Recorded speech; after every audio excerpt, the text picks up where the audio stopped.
son.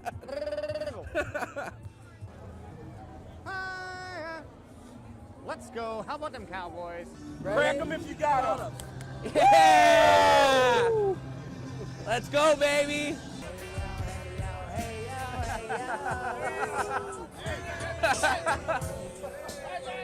Please hit him.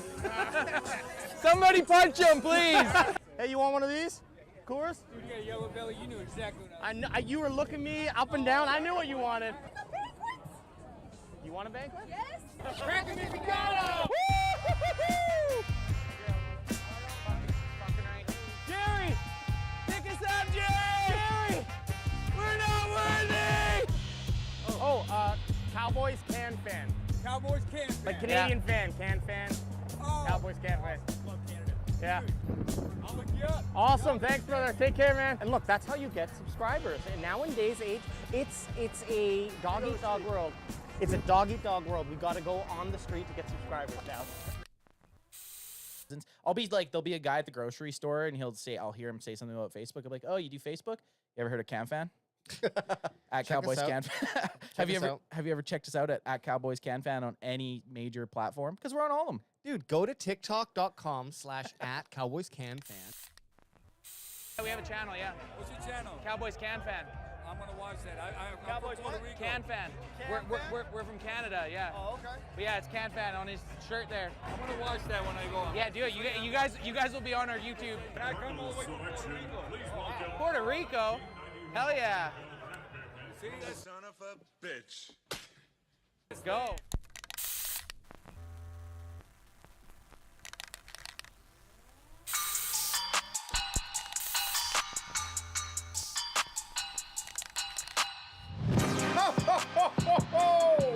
We back!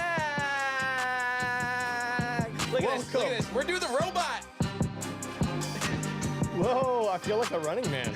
I feel like Deuce Vaughn and Turpentine, baby! Battle of the Speedsters. Crack 'em if you got 'em, son! Ooh, I was feeling that. That was good. Here we are, live back in studio on the Wednesday night main event.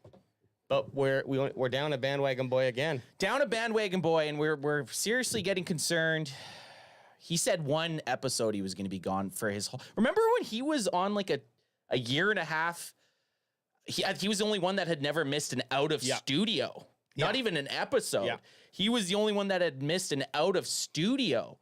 So I mean, he travels for work. We know where he is. He's in Japan somewhere having some delicious food, probably. It looks like it. I think when he had to walk me through this. So again, I'm manning the Millennium Falcon here. He had to walk me through how to do it again. So, but we made it go. It was morning. It was like 7 a.m. or 8 a.m. there.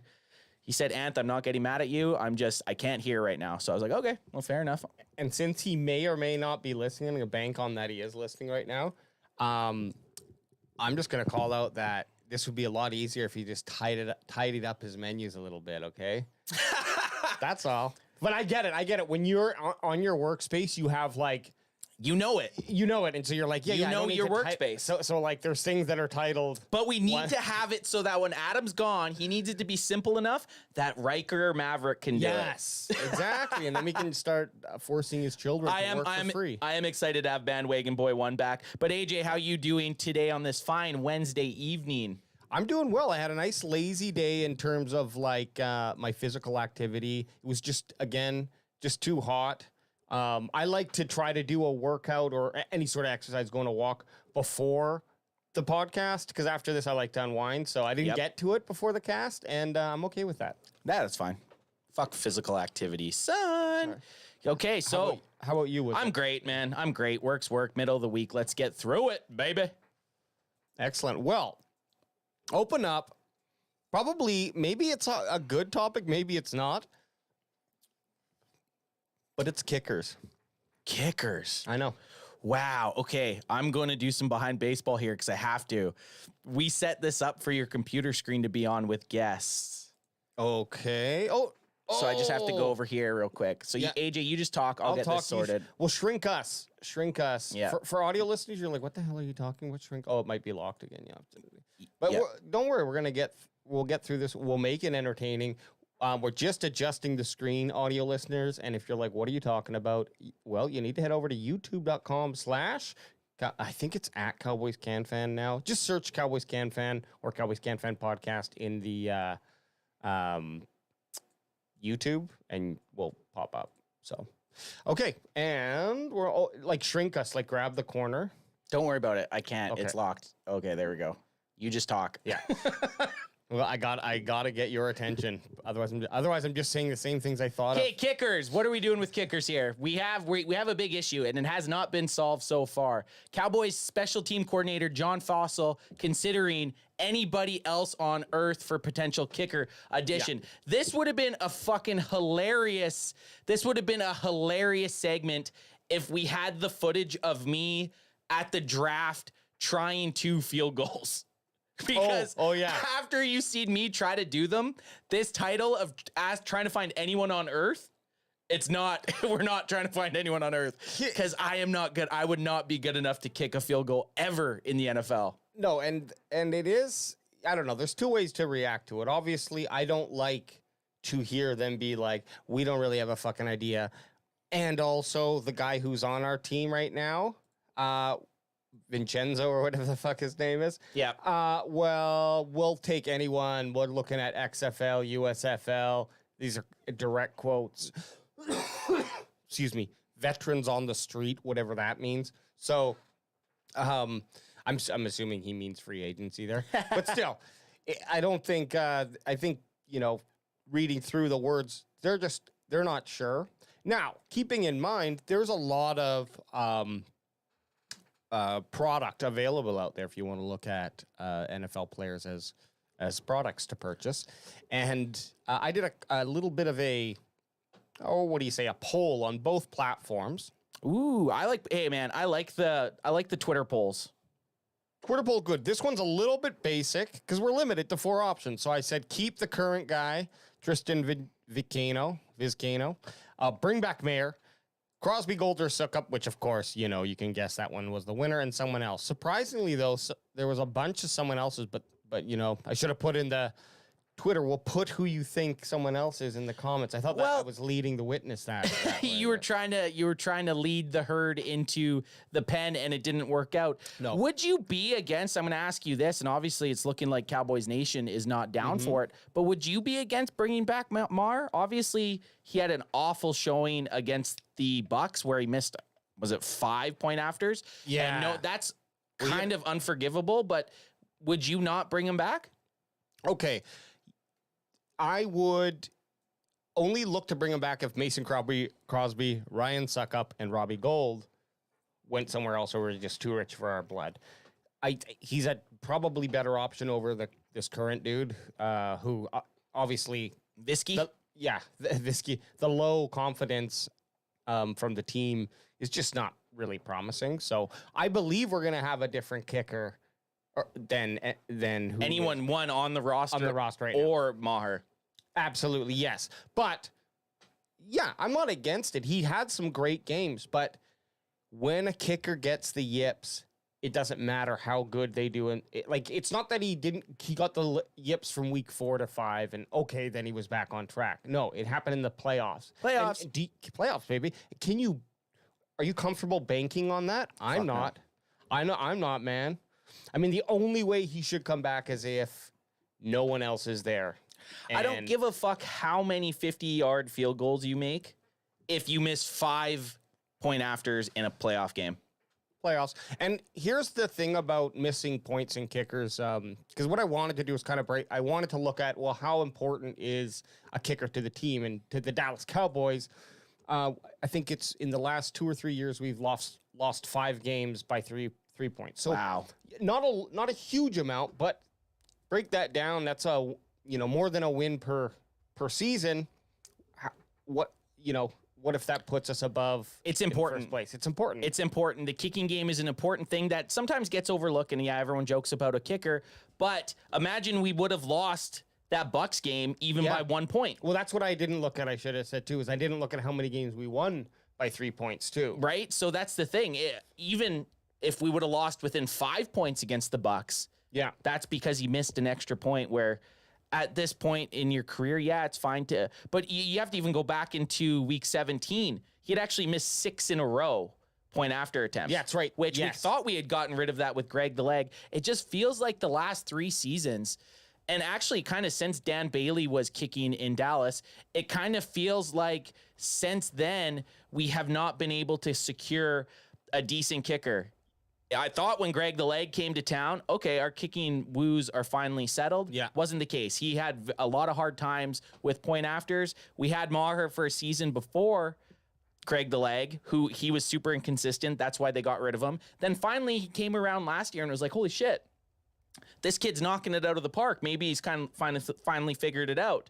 But that obviously wasn't the case. And I agree with you huge that it's a total mental aspect of it. Yeah. And you're not beating anyone else but yourself at that point. No, and bringing Mayer back, the first thing he's gonna he's gonna have to revisit that moment again when he gets to the playoffs. I don't like it. I don't want it around me. No. But if we look at who out of those 3 players, Robbie Gould by far on our YouTube poll. I mix and match the polls, baby. We're getting data from different sources, okay? But Robbie Gould, and I think if we would have done the same thing on Twitter, he would stand out. Is it because he's like your kind of rival's ex-girlfriend, and so Right. you want to bang her her? come over? Yeah. You want to bang Robbie Gould just because he played for the San Fran 49ers? You just want to see what he's got under those pants a little bit. Gould, he is old. Gould is old. Gould is old. But he's consistent, and he could bring that presence, that veteran presence that we all need to get over this playoff drought. I'll take Gold is consistent. old. Oh, shit. There he is. There he is. That's what we needed.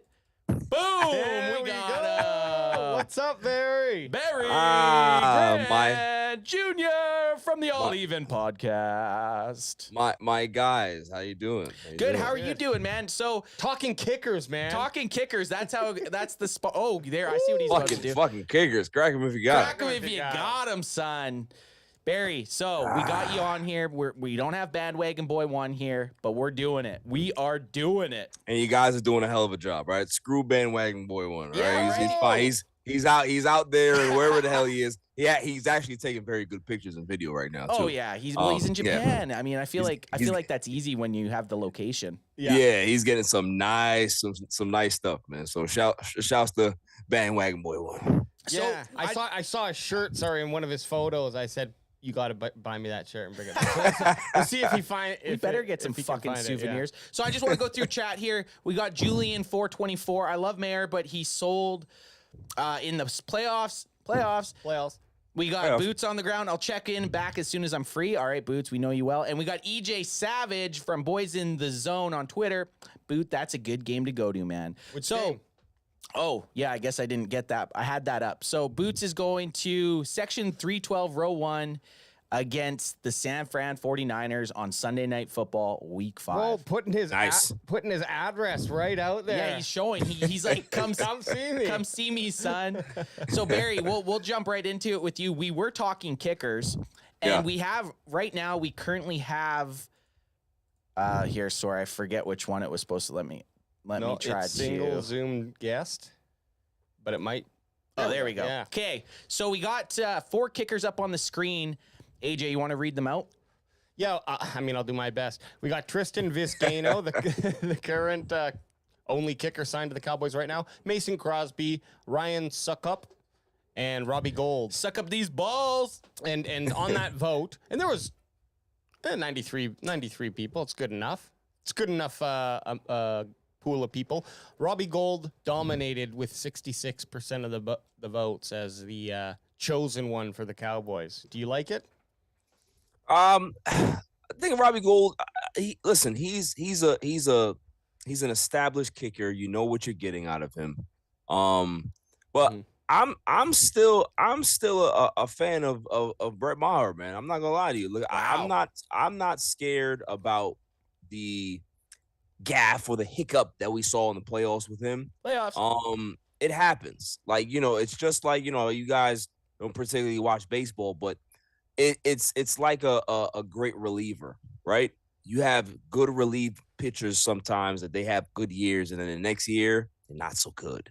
But there's still talent there, right? So, I get it that kickers are very, very, they're cyclical. It's a revolving door if they're not producing. But I think for the most part, Maher played pretty well for us. You know what I mean? And I'm not gonna let one game kind of deter my confidence in him. Robbie Gould will be a good addition as well, but I'll be good with if they bring Brett the Fred back.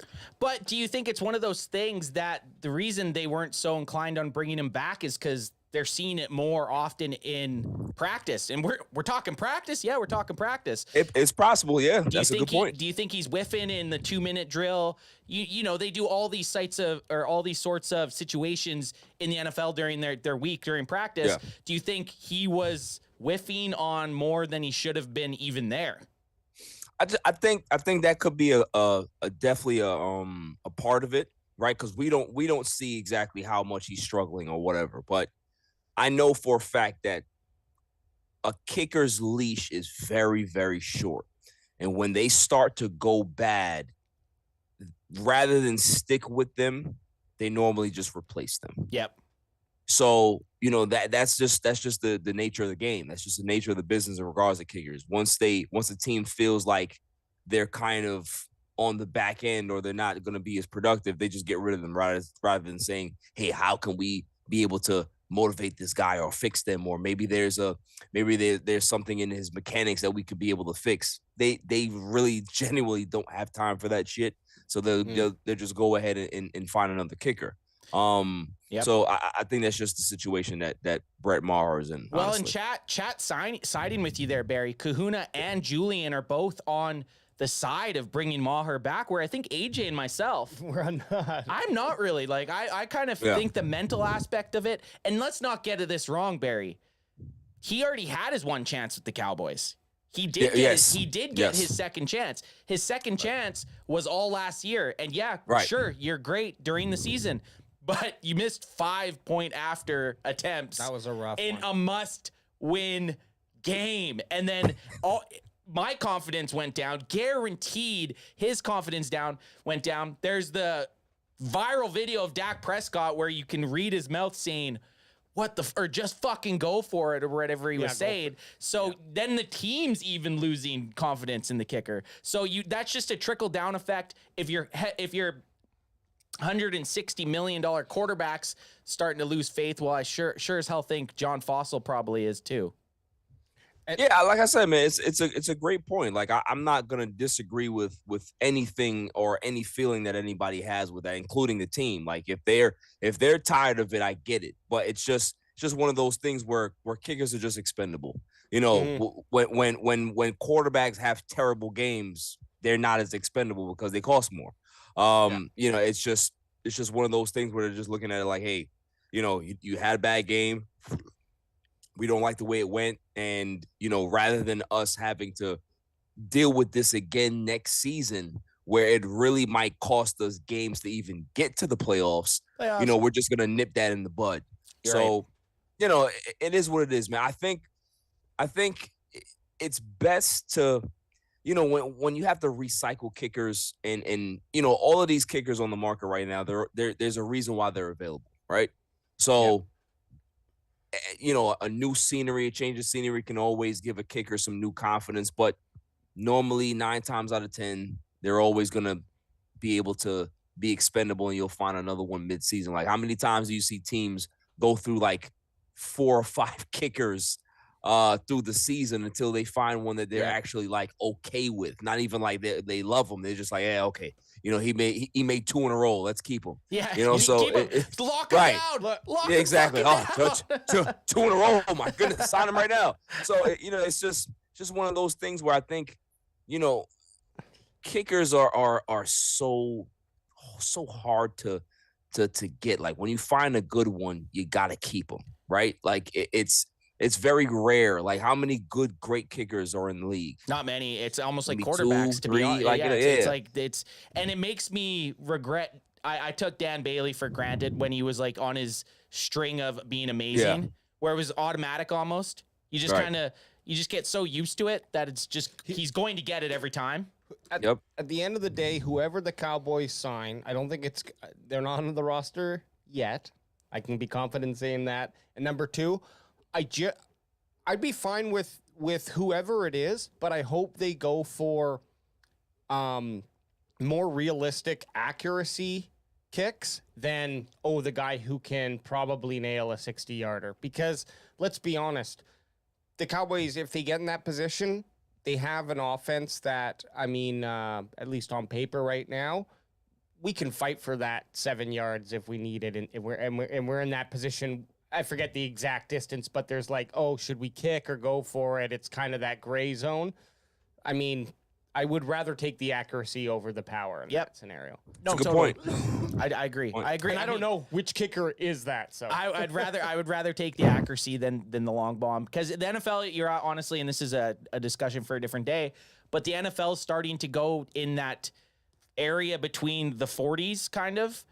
Maybe not quite the 40s, maybe like the 45 to the 35. Yeah.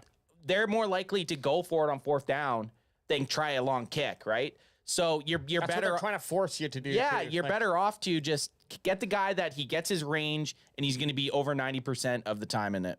Right. No, absolutely, man. I mean, with kickers, I'd be combing the planet for kickers. I'd be going into into bars to see who can be able to, you go into those old bars to see if there's a good bar fight, if a guy knows how to kick.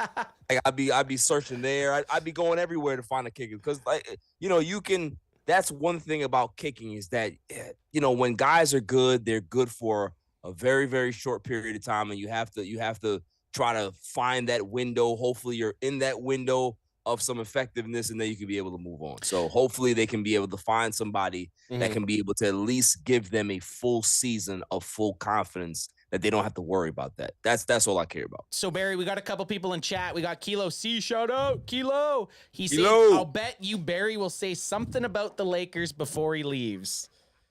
Listen, man, I am on my walking back tour. All right, everybody that said anything bad about my team, I'm coming after them. Can I say something? Bryson had to pay the price on his. Yes, go ahead. I think you said more bad shit about the Lakers than anyone else. When? At the start of the season, dude, I follow. I do follow the All Even podcast. That is listen. That is very true. That is very true. I was shitting on my team, but there was reasons. Yeah, there was reasons also on my team because of Westbrook. Westbrook's gone now. He's gone. He's gone. He was the jinx. And then the Lakers are in the conference final. So there's a reason that it happens. Like, you get rid of the poison, the team starts to flourish. Hey. That's it. So, yeah. I'm going to crack this one right here. Crack him if you got him. Double crack him, son. You got a pro LeBron James guy over here. And don't watch a lot of basketball. But, I mean, anyone who's talking trash about that dude, just... They don't even know how to look at Wikipedia. Yeah. I mean, listen, people who hate LeBron James hate themselves. It's just it's the way I look at it, because the man is a family man. None of his kids are in trouble. He's never been in trouble. His wife is a beautiful person. Like, the man built a school. Yeah. Come on now. Yeah. He built a school. Anybody who builds a school, they're off limits. Yeah. They're off limits. Damn, I would have loved him as a tight end. And sign him up. I wish he would have been the first player ever, like, two-sport athlete from basketball and football. That's what I was hoping. Right. He would have been dominant. I would have told AJ, I don't care about your 6'6" size. AJ believes that 6'6", and it's proven once you get past 6'6" in football, your production goes down. I would have bet on LeBron being the first guy that's gonna be able to smash that out. And we also got EJ Savage asking you. We'll get another basketball question, because All Even podcast does roll all the major sports. Barry, Absolutely. Who you have tonight in the Celtics or Heat matchup? That is a very good question, EJ. I think I'm gonna go Boston, but for the series, I'm taking Miami. Miami in 6. Miami in 6.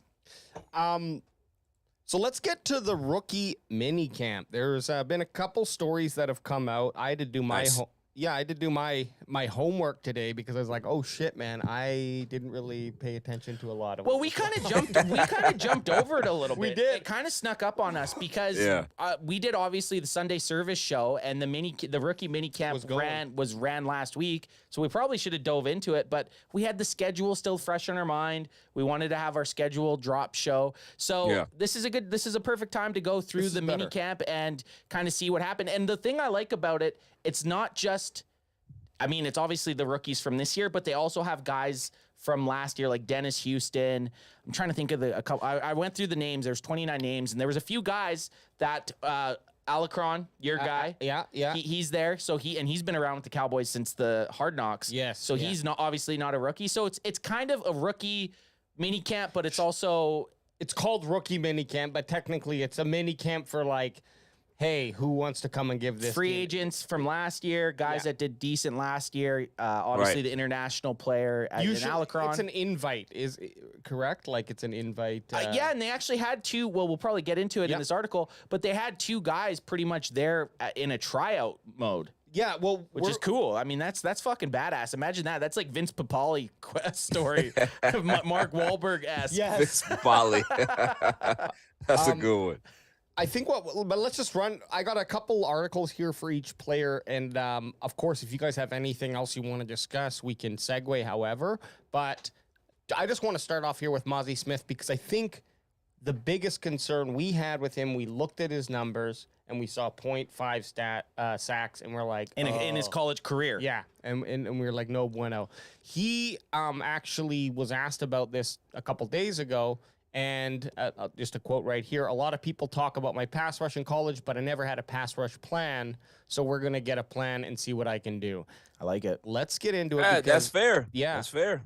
Where they're thinking of playing him is in the 3-tech, I believe.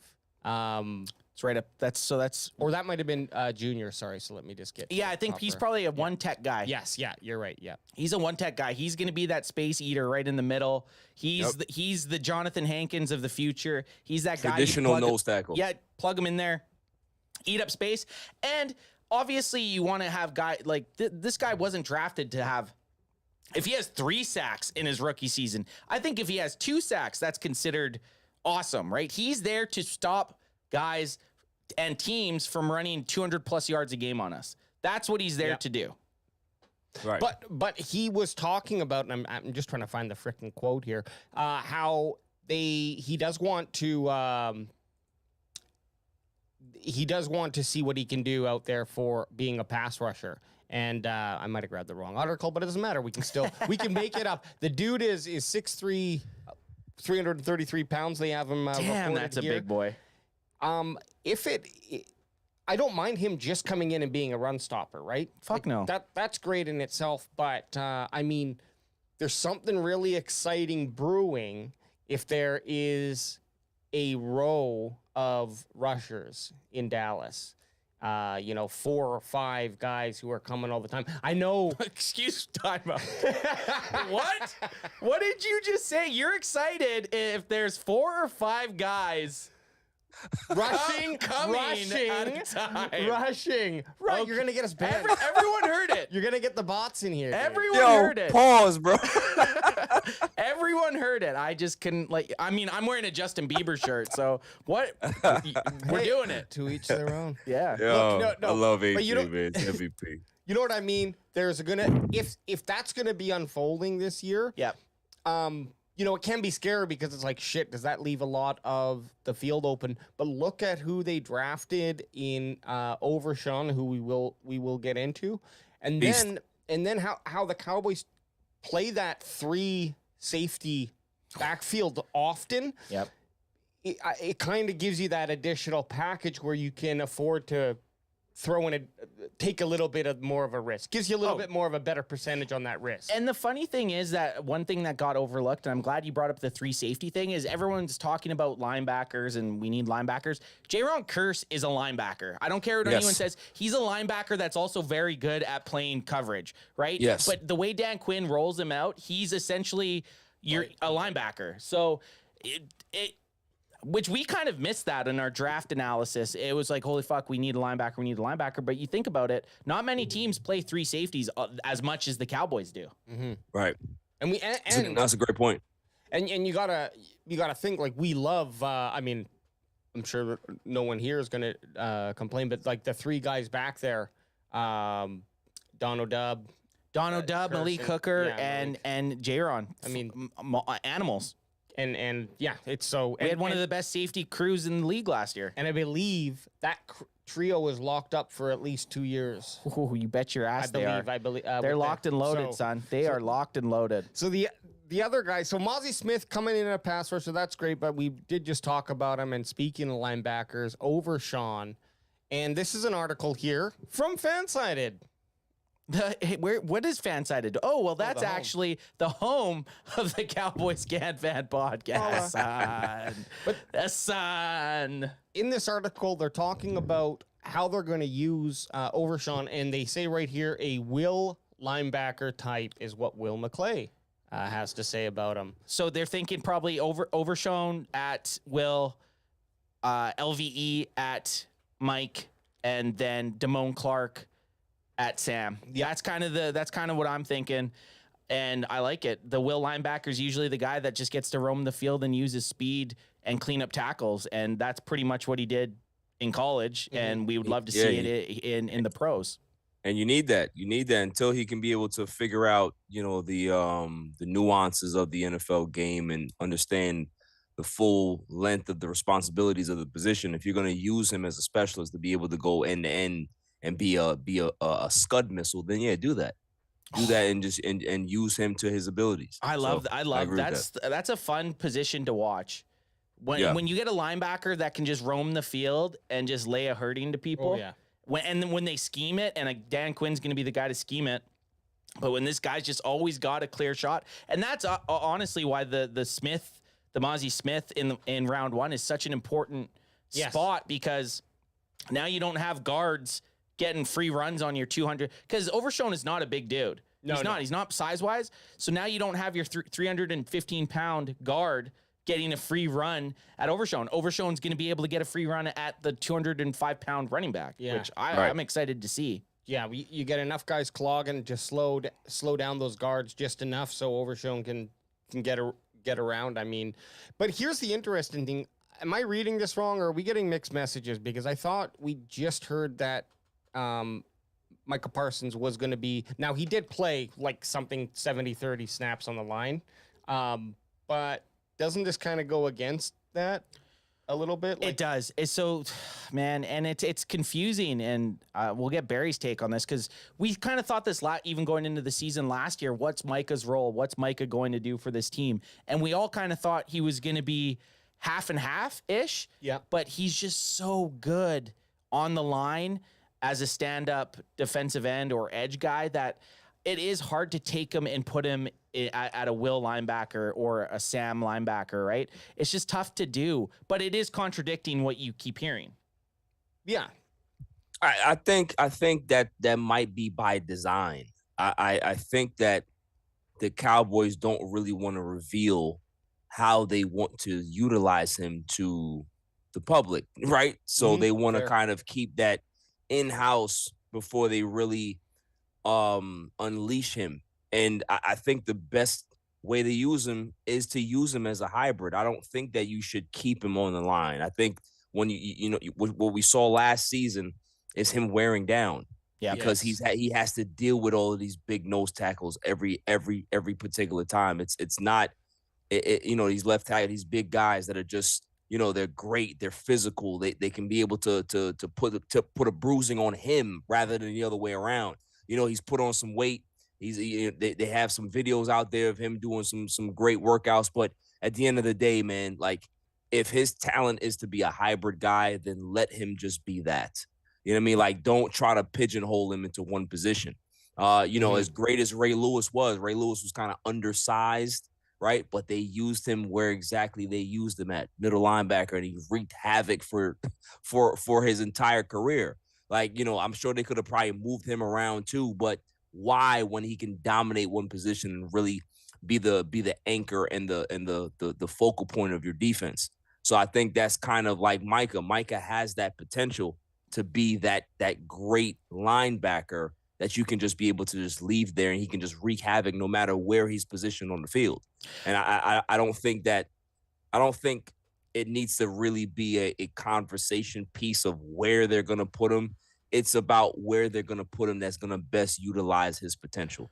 And that's really all I care about, honestly. I do like that EJ brought up not only that, but the linebacker tag versus the defensive end tag is a lot different. It makes it different if you're going to end up tagging a linebacker versus a defensive end at some point. Are they playing the long game on this? Possibly. Right. Sure. Okay. Listen, either way, they're going to have to pay. yeah, absolutely. We said this on the Sunday service. Micah Parsons is about to become the highest paid defensive end defensive player in the NFL. $30 million a season. My thing is, and I get it, they're different builds, they're different spots, but with TJ Watt and Nick Bosa, you want those guys on the line as much as possible. Micah, with less snaps than those guys, has been more efficient.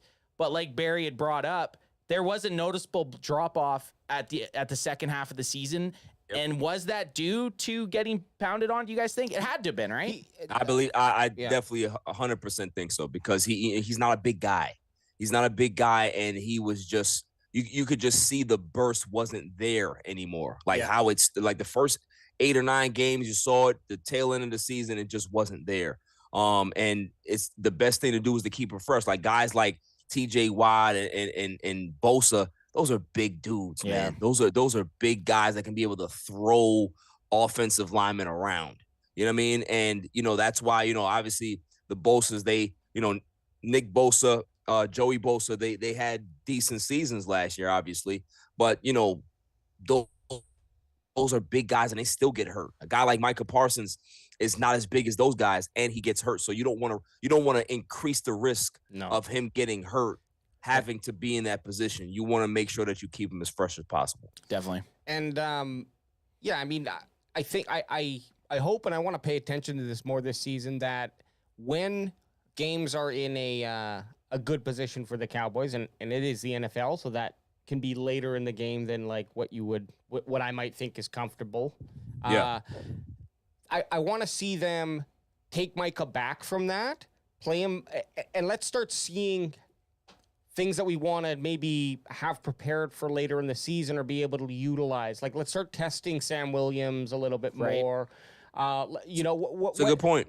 When we're, I don't know, fourth quarter up by 23 or something. Yeah, not when it's San Fran's driving for the last no tie the game. No, I totally know what you're saying. Yeah, but this leads me to thinking I'm actually very excited about the defense this year, because this is Micah Parsons' third year, and I think we can be fair to say that he is he's the dominant pillar now of this defense. Dan Quinn's worked with him for 3 years.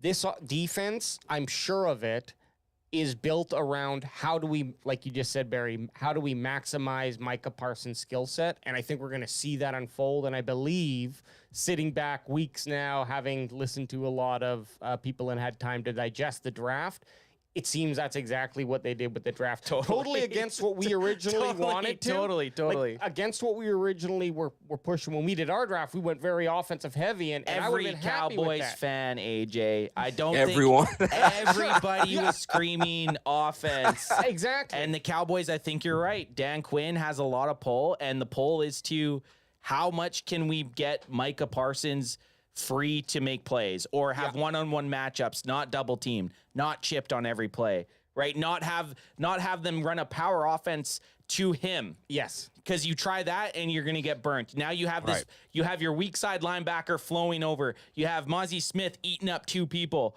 right? They literally drafted 2 of the top 3 players in this draft to help Micah Parsons get those one-on-one matchups, and I love it. Yeah, I think that's a good point. We were very, very hell-bent on improving the offense as much as possible going into the draft, but we have to trust the plan, because at the end of the day, defense wins championships, right? Facts. So you need to make sure that you can be able to stop guys no matter what type of skill positions they're throwing out there. And the lower that you can be able to keep scores is the better chances that you give your offense to be able to figure things out, right? So if it's a low scoring game, if the defense can keep a team to, i.e., 19 points, you expect your offense to be able to score at least that and a little bit over that for you to get that Yes. win. So, that's the strategy. I don't hate it. It's more about, let's see what the offense can be able to do. We've seen what the defense can be able to do over the last 2 seasons. They've gotten better. They improved last year. There was obviously we had some injury concerns at cornerback, but that kind of, cleared itself up towards the end of the season.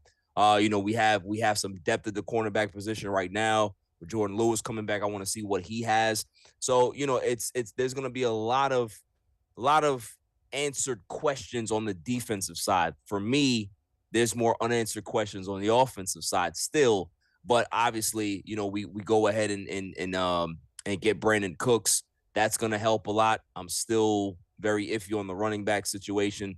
We'll see how that unfolds. Obviously, we're going to talk about that a little later today as well. But, I think they said to themselves, our strength is our defense. Why not make it our real go-to strength, where we know that we are one of the best defensive teams in the league, and teams really are scared to play us because of our defense. So if that was their strategy, then cool. We can go with that and see what happens. So we have in chat Dallas Cowboys Chris in the house said crack him, which is awesome. Then you got Kahuna. DQ isn't going to be around forever.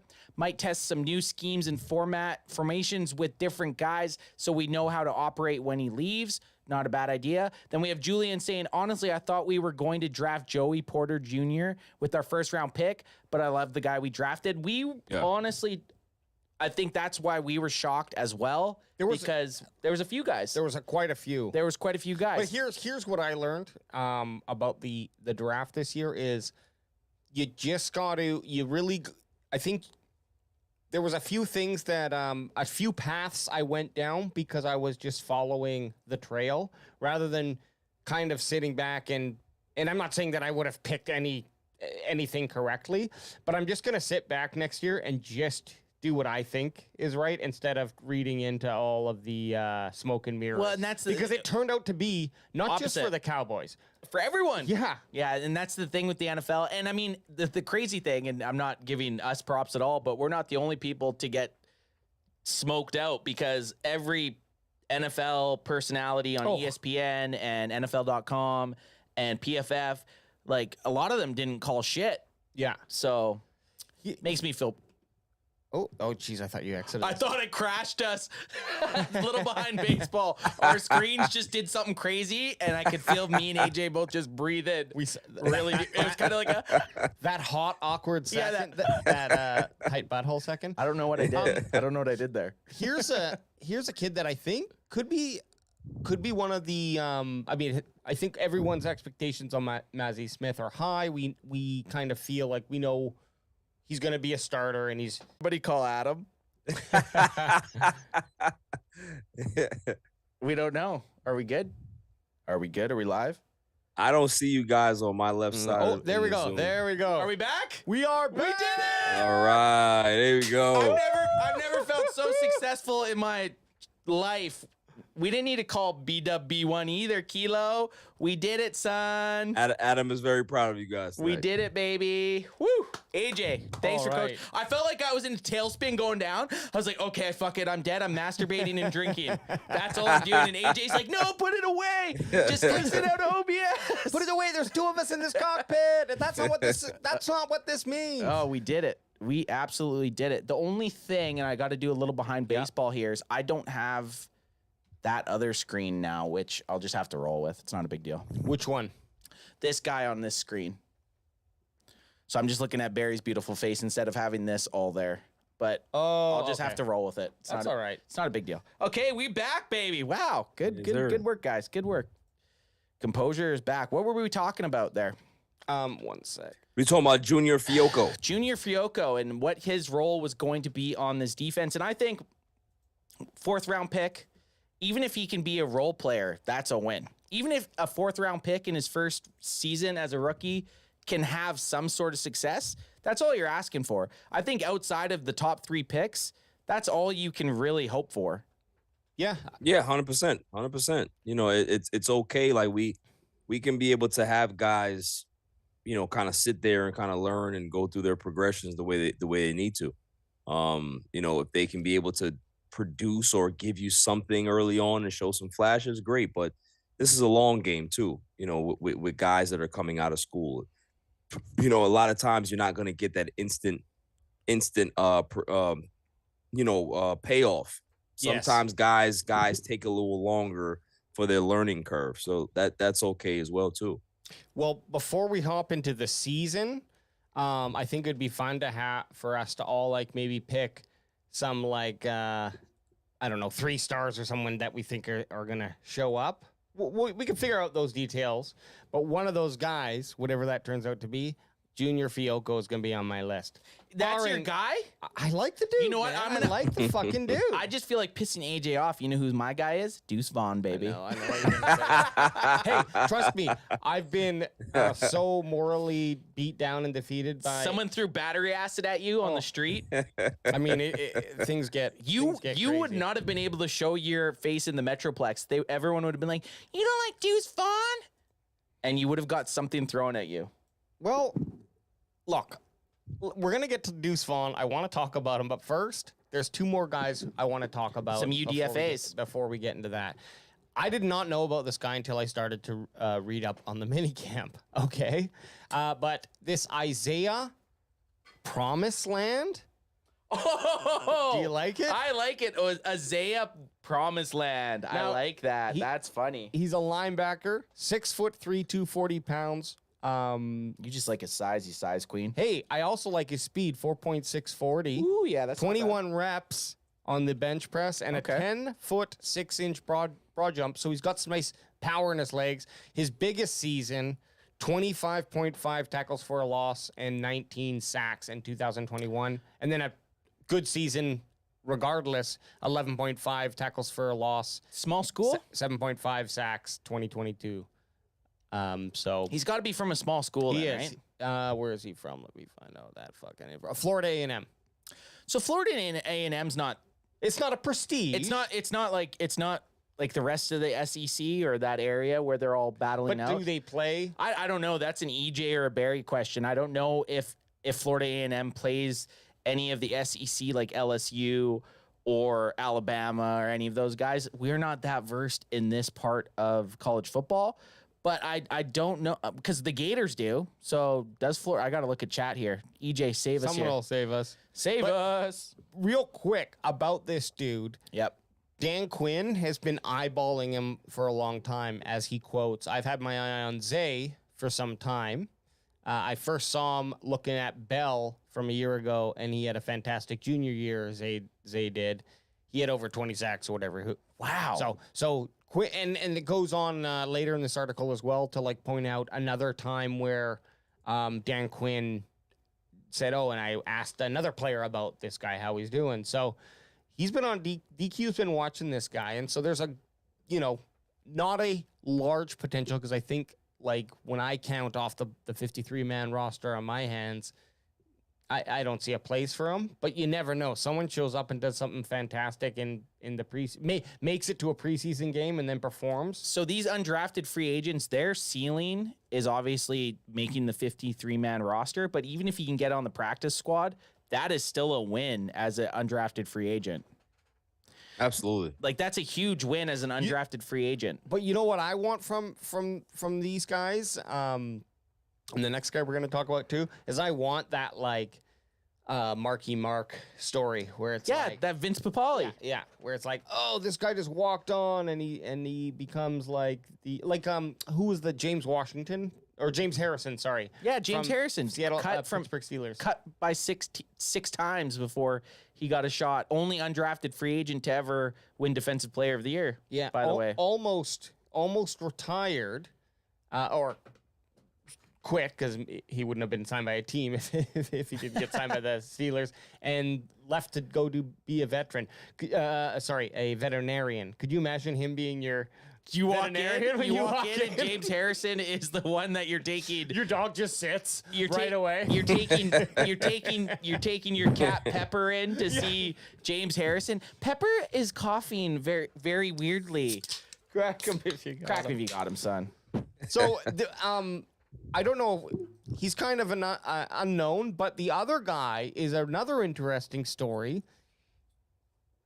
Prospect X. Have you heard about this, guys? Prospect X? No. It's like something that a writer has been doing for the last 5 seasons, and they kind of pick a Prospect X. They write about them anonymously. Sorry, they never reveal who that actual prospect is, but they do a big write-up on them being kind of the biggest missed boom opportunity of the draft. Okay.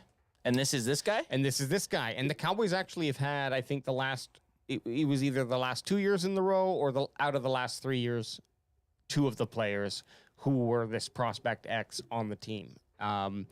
This guy is named David Durden. He sounds like a Marvel superhero, okay? His name was David Durden. He is, I'm going to give you some quick stats here. Makes him sound really great, especially with the superhero name. He's 6'2", 205 pounds, runs a 4.40. Okay, he's quick. He was actually drafted or signed, I'm not sure how that works, but he was on the Red Sox farm team as a prospect for a couple of years. And then he hung up his baseball cleats to go play football. So some of his quick stats here: 787 yards, 10 touchdowns, 23 yards per reception average in 2021. A little bit of a step back in 2022 in terms of his yards per reception, but a huge step forward in his overall production. 1,100 yards, 13 touchdowns, and he also had 17.7 average yard per punt return, okay? So he's the only rookie right now who came to that camp that had any sort of punt experience or kicking return experience. Okay, like actually did it. Yeah. Actually did it. Actually did it. And I'm not saying that that means that no one can, but I'm not saying that means no one else can do it just because they didn't have that experience. But if you're looking for a bonus, he has it. he has it. So what's his name? David Durden. David Durden. Let me bring The him guy, up. the guy looks like he sells life insurance. Yeah, Dude, let's get him up. Let's know. get him up. I need to see. I need a visual here. All I'm thinking is Tyler Durden from Fight Club. I know.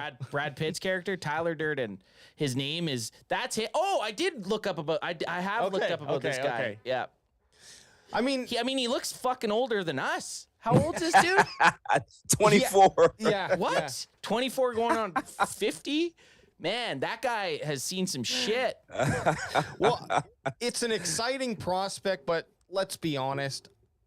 It's more fun than it is It's more fun reality. than it is reality. The Cowboys also have who's that other guy? Coreno. Shoot. At what? Wide receiver. They another undrafted, or sorry, Dennis Houston? no, it was Cropper. He was always on the draft board for us. Oh, you mean okay? Like they actually another Another undrafted rookie, guy. undrafted rookie, No, yeah. there's Copper. Yeah, Copper. Yeah. He's three namer. He's a a three-namer. I couldn't remember the other two. We got one. That's good enough. We got it. So anyways, those two guys, kind of exciting. Overall, though, not really any massive stories, but I think the biggest one for me is like, okay, Mazzy, I'm listening. Yeah, I'm listening I to mean, ya. you got to lean towards, and Barry Waski this, out of all the rookies that are in this class for the Cowboys, who do you think has the best chance of having an impact from day one? Schoonmaker. Oh, Dude. wow. Wow, Dude. AJ likes that. You think Scooney? I think Scooney just because of the scheming, right? Yes. Because Dak Prescott loves tight ends, right? So he's going to get a lot of opportunity to be able to show what he has, right? Especially in third and short possession type of situations, he's going to get a chance to see what he has. So I think Scooney definitely is going to have the biggest chance offensively to be able to show what he has.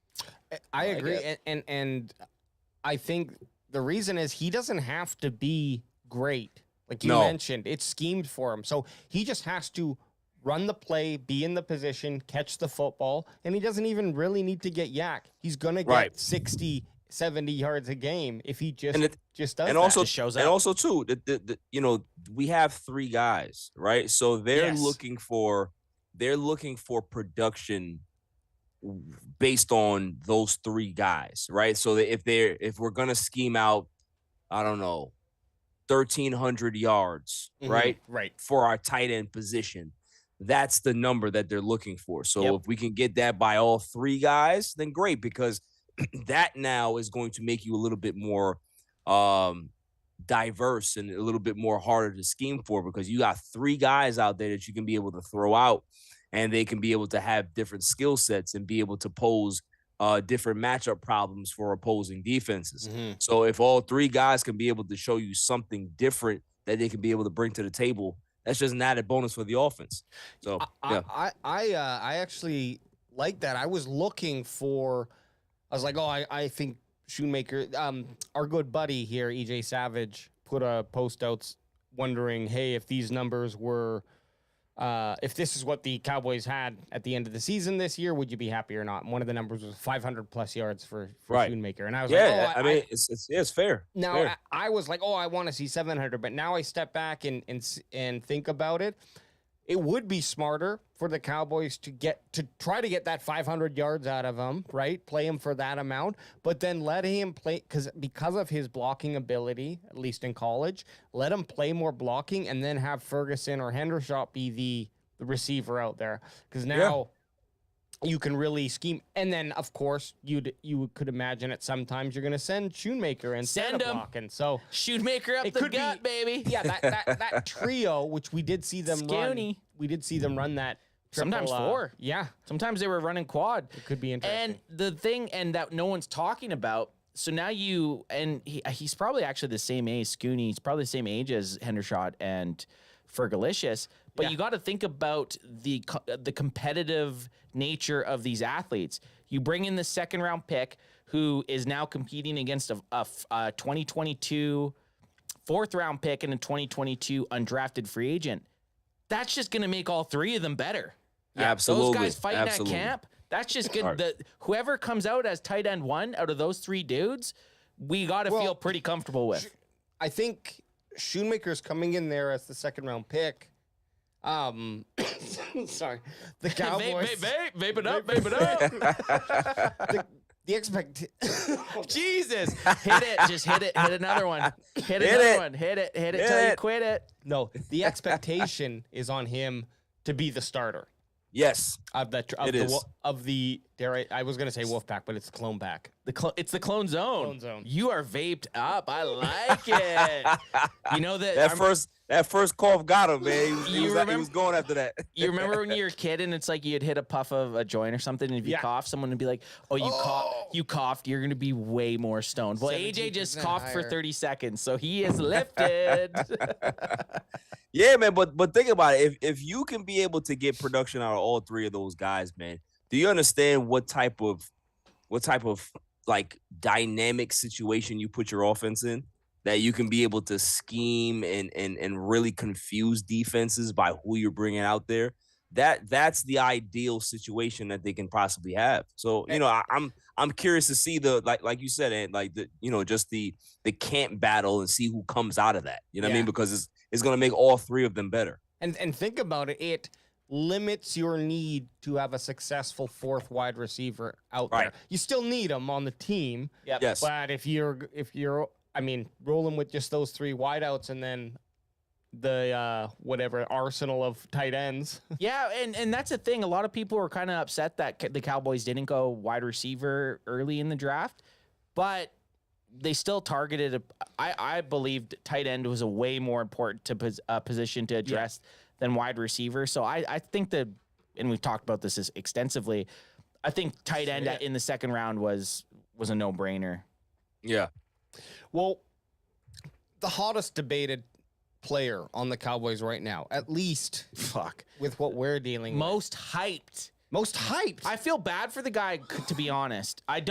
He's going to be on the team. I honestly do think he's going to be on the team, and I think he has a chance at being successful. But I don't ever remember talking about any player drafted as much since I've been a Cowboys fan.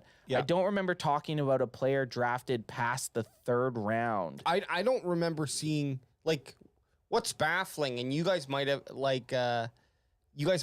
dealt with this with Cowboys Nation before my time. But this is kind of the first time where I'm kind of like feeling, what am I fucking crazy? It's or hysteria. something like that. It's such a large amount of people who are not only just like saying, I think this guy has a chance. I think his skills are great, and if he can perform in the NFL, he's going to do great. It's not that, which is totally reasonable, right? Yep. Yeah. It's we just got ourselves Steal of the draft. the next Barry Sanders, and as much as I hope we did. I hope we did. It's too wild of a take, and it's beyond the point of having a conversation. And here's one of the great posts, very simple, just saying Turpin, Vaughn, or both on Twitter. Both. Dude, I think both. I honestly do think both. Let me just tell you the stats quickly. This one blew up. It got 26,000 views just because of how many people literally were just commenting what you guys just said. Yeah, both. I think both. Both. There's I mean, that's what you want, right? there's a position for both of them. I'd still like Turpin returning punts and kicks, and I think Deuce Vaughn can be a very sufficient third option in the backfield. I honestly, I've kind of changed my stance a bit about him. If he makes the team, that's an absolute win on the guy for his career, for his life. He's a very undersized guy who obviously had all the odds against him, and he had a very amazing college career. He got drafted by his hometown team, the Cowboys, and I'm rooting for him. And I honestly think he will be on the 53-man roster come week 1. Yeah, I think so too. I think he's talented to be able to make the team. It's not about what we think, right? We're fans. We're always going to be extremely critical, but it's about how he produces, right? If he ends up producing and shows his ability that he can be able to escape tackles and make plays in the open field and show his durability during camp and also come preseason, I don't see any reason why the kid can't make the team. I'm curious to see how Shoddy and McCarthy are going to scheme him in, right? Is he going to be a guy that's going to be a gimmick guy, a gadget guy, or are they going to really like utilize him as a second back or something like that? So that's what I'm more interested in. If he does make the team, how do they utilize him? Because, we saw Turpin last year. We had big aspirations for him other than outside of, taking punt return and kick returns, and we didn't see anything offensively. We couldn't utilize one of the guys like that, right? Exactly. So now you have two. Now you have two, and we didn't, and that's the one arguing point. But different offensive coordinator. That's exactly. So you got to give him a chance to see how he's going to utilize it. Yep. So AJ, Barry and I both said both. Mike's on you. I know you. And okay, this is another thing that bugs me about the whole situation. Mm-hmm. Everyone just latched onto it like it's this surefire thing, but it's not. It's going to be hard. All the odds are against a six-round player. Yeah. Making a team. Here's my thing is 53-man roster, and I haven't calculated it, but when you start laying out who should be on the team, there's just guys in like Asim, the 5th round guard. Yeah.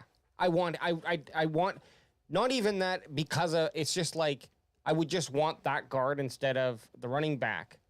Now again, if Deuce was 5'10", I'd be pretty fucking stoked on this guy. Okay, so it's not that it's just that I don't think that the numbers are going to work out that he's going to be there, and if it comes down to Turpin or Vaughn because of their abilities on special teams, I just feel Turpin's already locked that up. He was a Pro Bowler last year. We know Turpin was a Pro Bowler last year.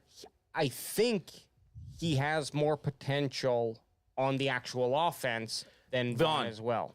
And so, you think Turpin has more me too. value on the offense? That's interesting. Oh, okay. I don't know if I agree with that, but that's your take, AJ. No, the only reason is, and I understand why we disagree, it's because I don't think his skill level is going to be able to outweigh his body size in the NFL. You're saying, okay, you were this good against college players. He's an amazing football player.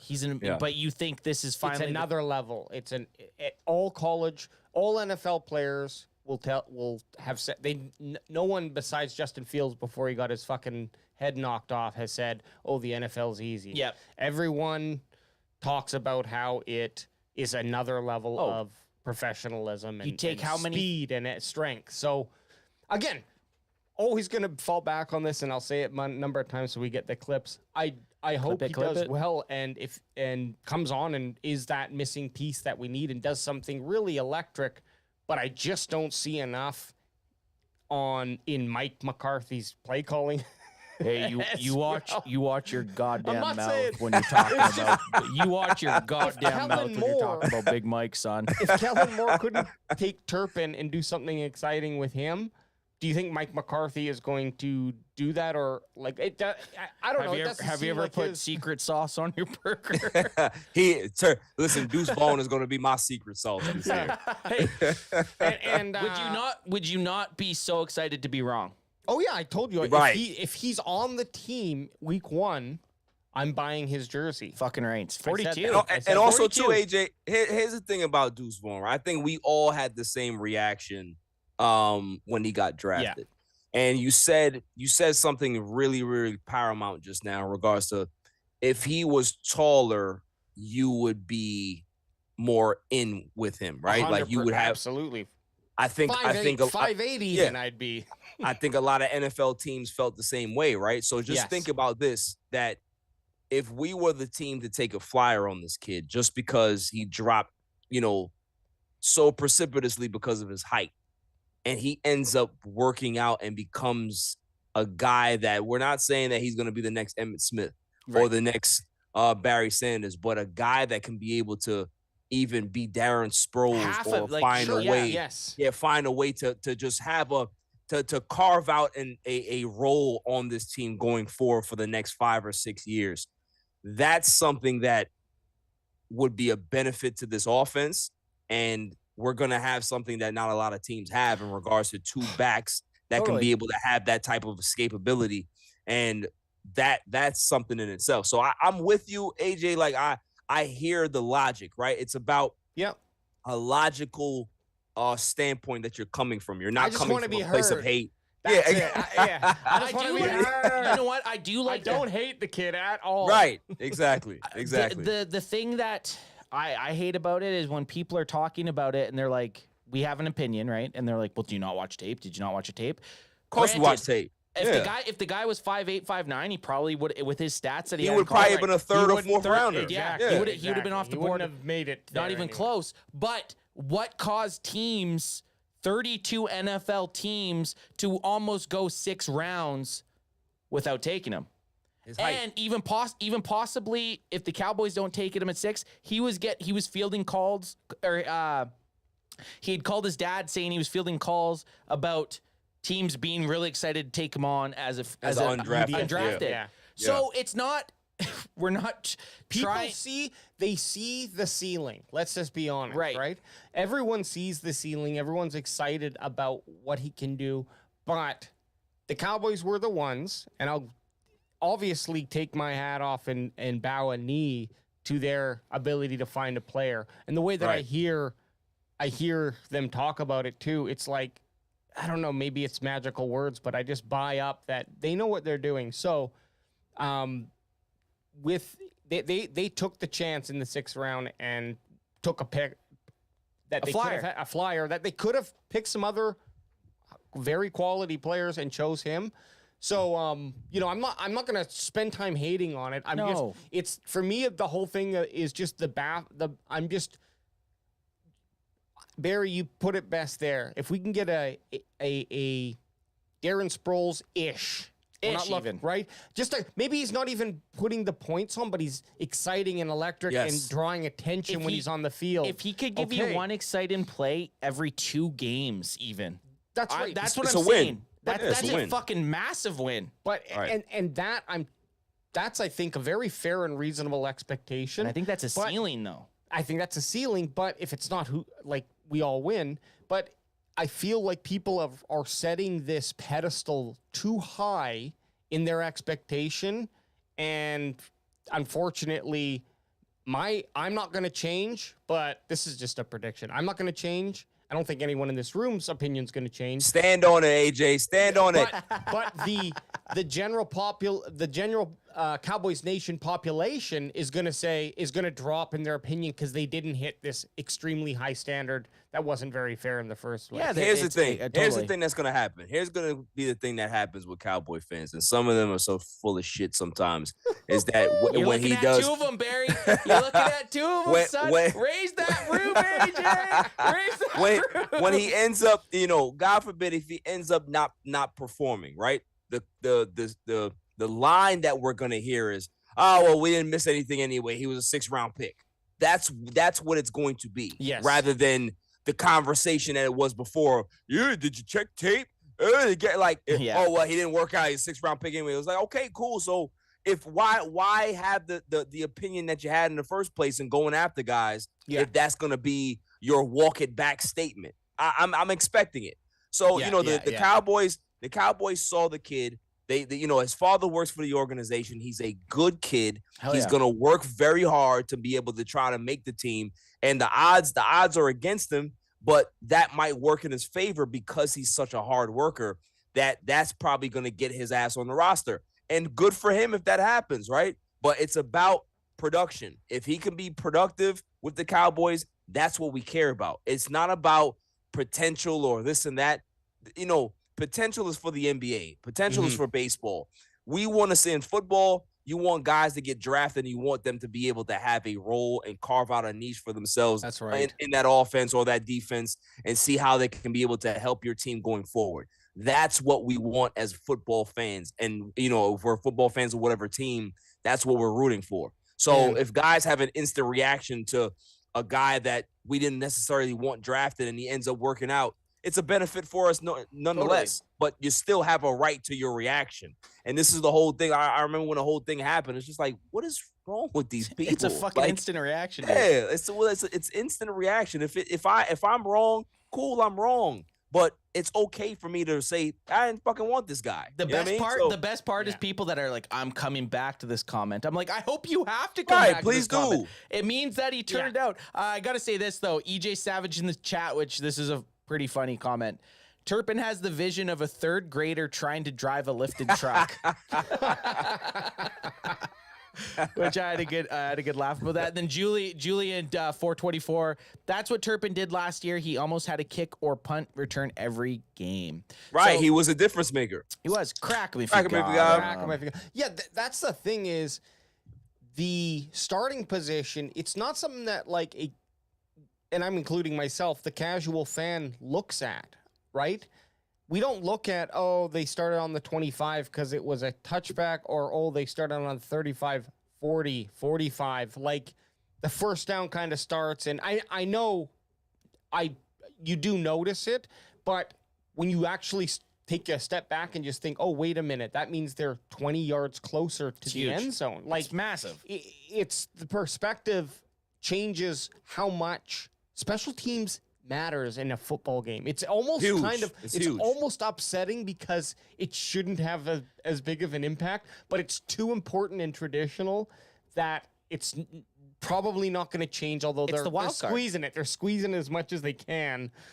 They're never probably going to get rid of the kicks, and the punt return or kick return is always going to be an exciting, electric. It's one of the most exciting plays of the game. And I'll put it like this. I played 1 year in a fantasy football league where special team return yards counted in the league. And let's just say the top 30 players were all 3rd or 4th string wide receivers and running backs because they were returning the punts and the kicks. And it's they get so many yards that you don't realize. They touch the ball a lot. They touch the ball way more than you would think of. Like their net yards. Like a guy like Turpin, his net yards last year were pretty crazy.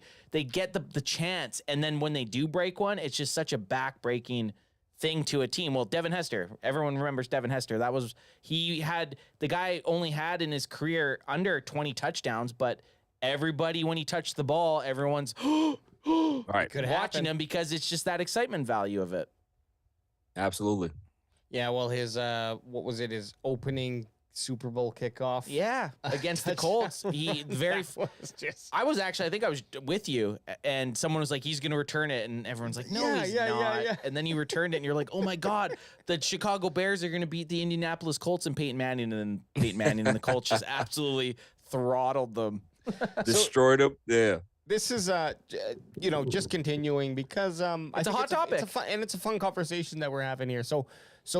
This is an article that the headline is Cowboys it's sports.yahoo.com by Reed What did Hansen. you call it, Yahoo? Yahoo.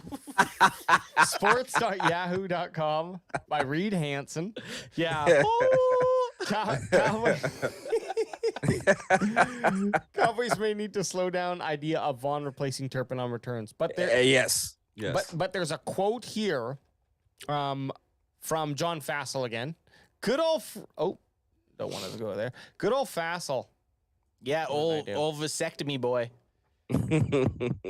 Vasectomy What- fossil is what they call him. What is Bones saying now? Hang on, I'm just trying to. Okay, well, this is how it's going to look. Cowboys special teams coach John Fassel on Deuce Vaughn's role, getting some punt return work in, kick return work in. I think there's some work for him in punt protection, whether it's PP or wing, and then like everybody, let's see what he can do on kickoff. Fair. So again, here's the thing about special teams with Fassel. He's in the position right now of, hey, we're open for a kicker, and if you can return a football, come to Dallas. That's right. So many wave files in my life that You have to mark it down. no that I can like zoom out and be like, there it is.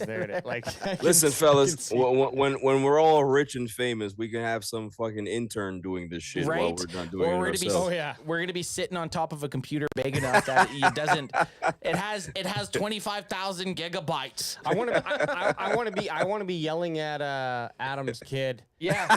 Get the string back on. We're sitting on a $25,000 supercomputer. Yeah. How the fuck is the stream down? Oh, we back. Oh, we're We back. back. We back. Hey, I got to give a shout out to, I think it was, I don't know who it was in chat, but they let me see that we were dropped again. Oh well. Listen, man, the chat's Crack it if you amazing. got 'em. Man. Oh, you guys Crack have me if you a, got him. Crack me if you you guys got have 'em. an all-star chat. Our Guys, chat is kind of like, it's like a diamond. It Oh, there's continually Julian. gets compounded, and we just continue. We get the best of the best from all the visitors, the ones that stick around, and Good guys. Good Oh, yeah. guys. It's a great conversation every week. And what I love is that we're joined because we get a lot of perspectives. One other kind of moving on from the rookie draft. Rookie draft and the Vaughn talk. The Vaughn talk's going to be a hot topic Hey, we're gonna until week one. It's going. It's gonna be right. It's gonna be a hot topic until it's not. Not only Yeah. it's engaging. Yeah. People love it. So And you know we what? got to ride that love. I felt we didn't plan that conversation. That was a very natural conversation. For What a about that topic- script you gave me? Shut up, man. Oh shit! Fuck. That's not part of the script. You went off script, bro. No, Give me but that Vince McMahon script. even for a topic that like I've kind of been hesitant to even want to address anymore, it was fun. Yeah, it was fun talk. I had a good chat. And it's you know what, the Vaughn Turpin thing is, it's a good chat. Yep. But the next thing, and it could be the last thing, or actually I think we don't want to do power rankings too. We after got to do this. power Yeah. rankings. We got to do But power rankings. I want to Barry, know. you got time? You got time? Yeah, I got time, man. I Okay, got sweet. Awesome. So Jerry Trotta here of thelandryhat.com, Shout out Jerry Trotta. home of the Cowboys Camp Fan podcast. He has a list of 3 Cowboys in contract years who are primed for big seasons in 2023. What I'm going to throw out before we go through this list is it doesn't have to be 3, but we can max it out at 3 players of the Cowboys who need to step up their game this year, come to play. Maybe we saw a little bit of something nice last year, and we want to see them do that for a full season. Let's talk about some players in the Cowboys organization who need to step it up. Not in contract Yeah, years or in yeah. contract years? I mean, the contract years thing, I just don't know. It gets a enough little about. Let's Let's gets just a little say greasy. just okay. in general. In general? Yeah. So But 3 this- players. We will go through this Well, article and see. why don't we do one each? Okay, sure. Why don't we do one each, starting with our All Even podcast? Barry Grant Jr., who is one player on the Cowboys' current roster who's played? We're not going to do rookies, obviously. Who's been on the roster? Could be anyone. Could Yeah. be anyone. Someone that needs to step up for this team to finally make it past that fucking divisional round and make it to the NFC Championship game. Dak Prescott. Tay, I mean, you're right. That's fair. That is actually probably, Very, very I'm going to fair. say the best answer, because we talked about this last week on the Sunday service. He was one of the main reasons we lost against San Francisco in the divisional round. So Yep. you nailed that on the head.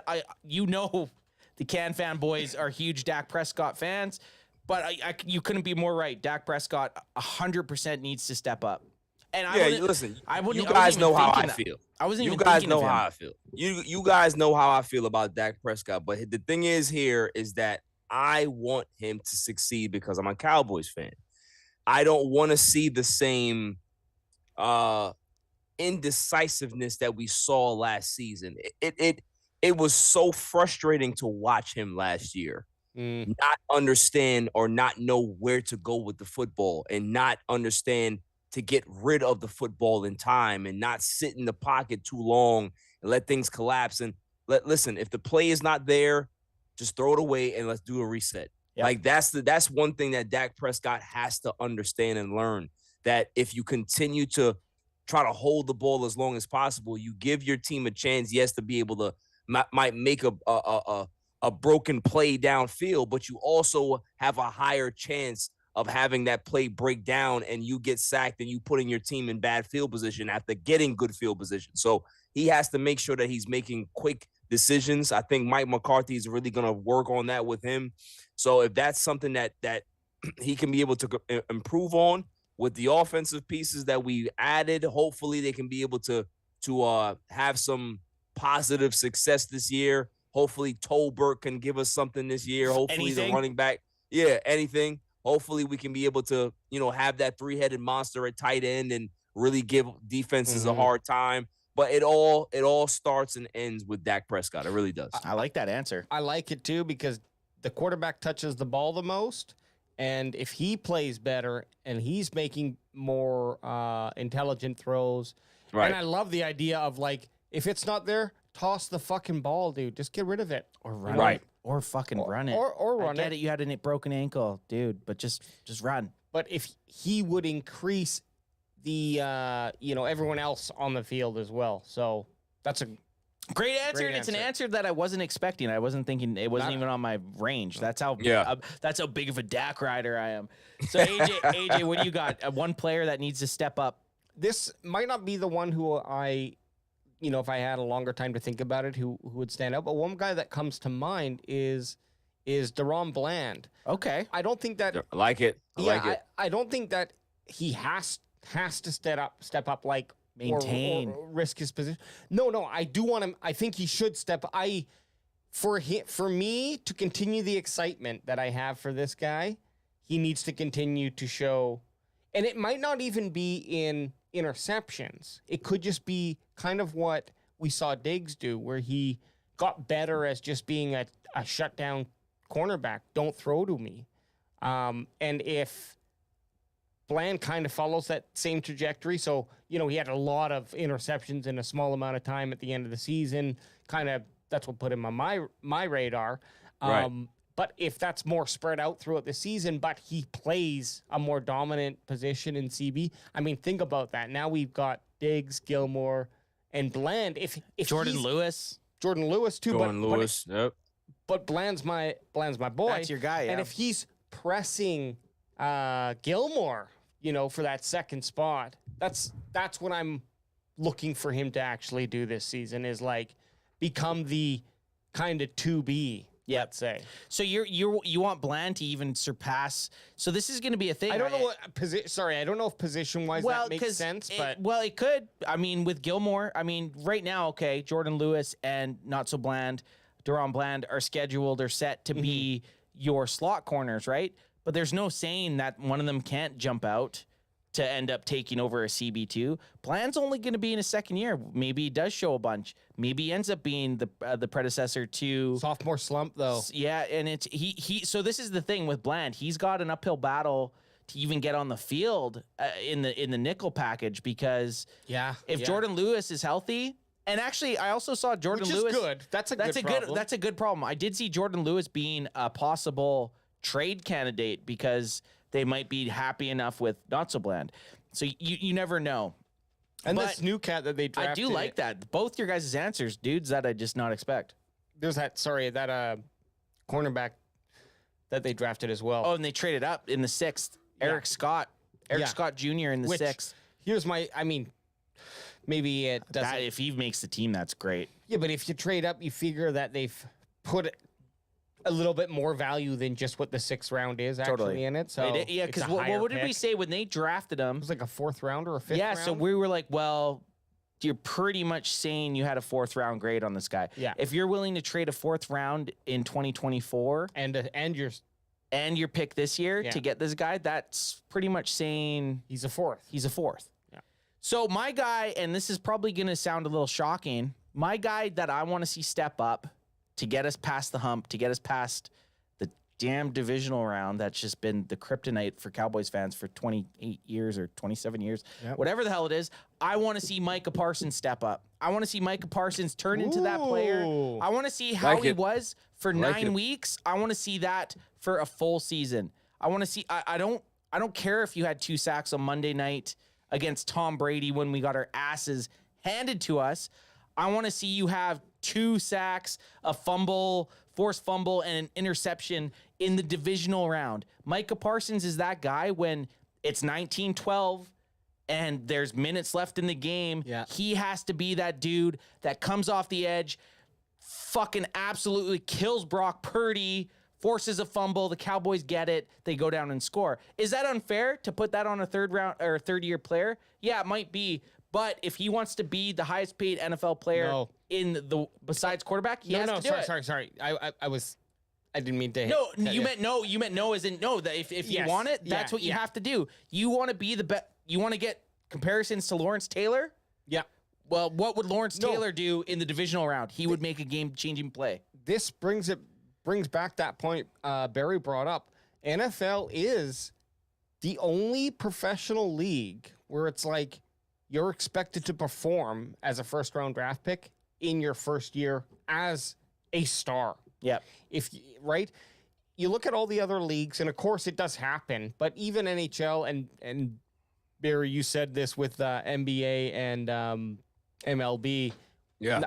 Not that I watch it a lot, but I follow it enough. I follow it enough, but I can understand, like, you draft a player, and then it's a development process. Yes, maybe it's more potential than anything else. And maybe it's gone from 5 years, from 10, 20 years ago, it's gone from a 5-year process to a 3-year process. So they are squishing like how much they want. Squeezing them out. Yeah, we're trying to get as much as they can out at a younger age, so they can start utilizing that player's abilities, and technology. Yes. Technology has helped, but the NFL is really unique, and it's like this guy needs to come on and start playing with guys who've played 5 years in this league. It's a really difficult position to put those players in, and so it gives you that respect.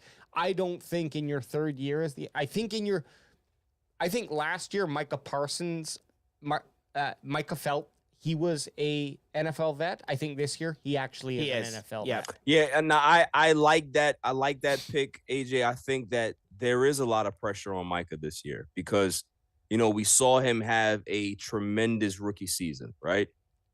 We saw him have a pretty decent sophomore season, but was it the expectation that we all expected? No, right? Still a solid year that he had, right? Yeah. So you can't take away, but I think we expected way more than what we got. Down the stretch. Down the stretch. Yes. So the totality of the year was pretty good, but down the stretch, it really kind of when it left matters. a lot to be exactly. So now in his 3rd year, where I call it bag time, where it's literally like this is where you're gonna get your extension, right? He has a lot to prove. I completely agree with that. I think that it's not really far fetched to ask him to have at least 17 and a half sacks. I don't think that's something that you should be like, oh, well, I don't think, it depends on the scheme on how. No. You're a beast. You're supposed to be able to get to the quarterback and dominate. And this is what we expect. We don't expect you to have 9.5 sacks this year. We expect you to have double that. Oh my God. If he has under 10, if and I'm going to say this, if Micah has under 10, that'll be on a concern. Barring injury. Yeah. It's a concern.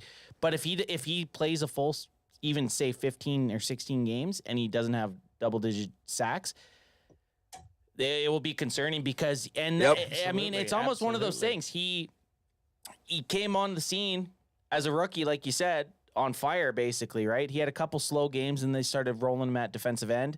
I think after like Randy Gregory got hurt, they decided to move him up, and he was just like, you could see it, right? He just looked like the fastest guy in the field. And it was the same thing last year. He started off so fucking hot, and you're like, oh my God, this guy has an absolute chance to break some records. This is his year. Now he knows, I'm not saying dog it, but you're going to have to conserve your energy and you're going to have to time it when you're going to go all out every time. Yeah. And I think it's more a strength thing for him and not more of a durability thing. I think if he gets bigger and if he gets like 12 or 15 pounds worth of muscle in the offseason, that's going to help him be able to survive the totality of the season. Yep. Right? Like he's still I think last year he still had his college body a bit. And he's still young. He still hasn't gotten his grown man body yet. Yeah. So that's another thing in itself. So we're hoping that we see the monster production that we're all, projecting him to have. You know what I'm saying? But if he doesn't have that, I'm gonna be very, very nervous. Yeah. And I'm very confident in Micah. He seems like a very playful, funny guy. Yeah. But he also seems very extremely driven to be a very good football player. He does. And so that gives me confidence that he's picking up on tools or these 2 years have been very, very beneficial to him. I think that he takes that information in. I think that he has the ability to take it in and utilize it and make himself a better football player from when he's trying something, it doesn't work. He corrects it. But I also think he's also had, years where he's been working with people. He's a very likable guy. People want to work with him. So he's probably been able to pick a lot of brains and get a lot of different information. And his ability to absorb that, I hope, is as good as I think it is. Well, he was training with Andrew Whitworth. Exactly. Yeah. So you're learning he's training with arguably a guy that's going to be in the Hall of Fame in another 3 or 4 years, whatever it ends up being, right? And teaching you how to beat him. He's running 3 cone drills with Jamar Chase, right? So he's constantly challenging himself. So you're right. I think if there's anyone that, and when I said I need to see someone improve, it has nothing to. He was lacking. Mike is a fucking beast. But if you want to be that Super Bowl team, if you want to be that highest paid defensive player in the NFL, year 3, you can't step back from year 1 and 2. He had 13 sacks in year 1, 13 and a half in 2. And Barry's right. 17, flirting with 15, 16, 17 sacks. That's kind of the bar. It's the bar he set for himself. Exactly.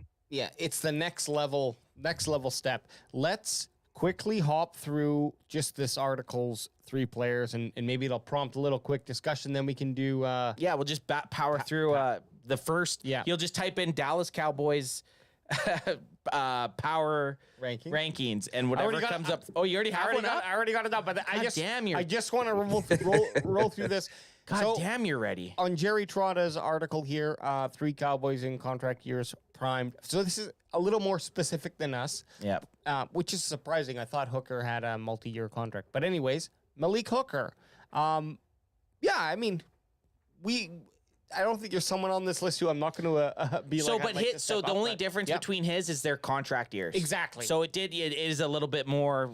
It's like they're kind focused on certain players. I guess the angle is they are playing for their next season. Their next big contract, and it's a.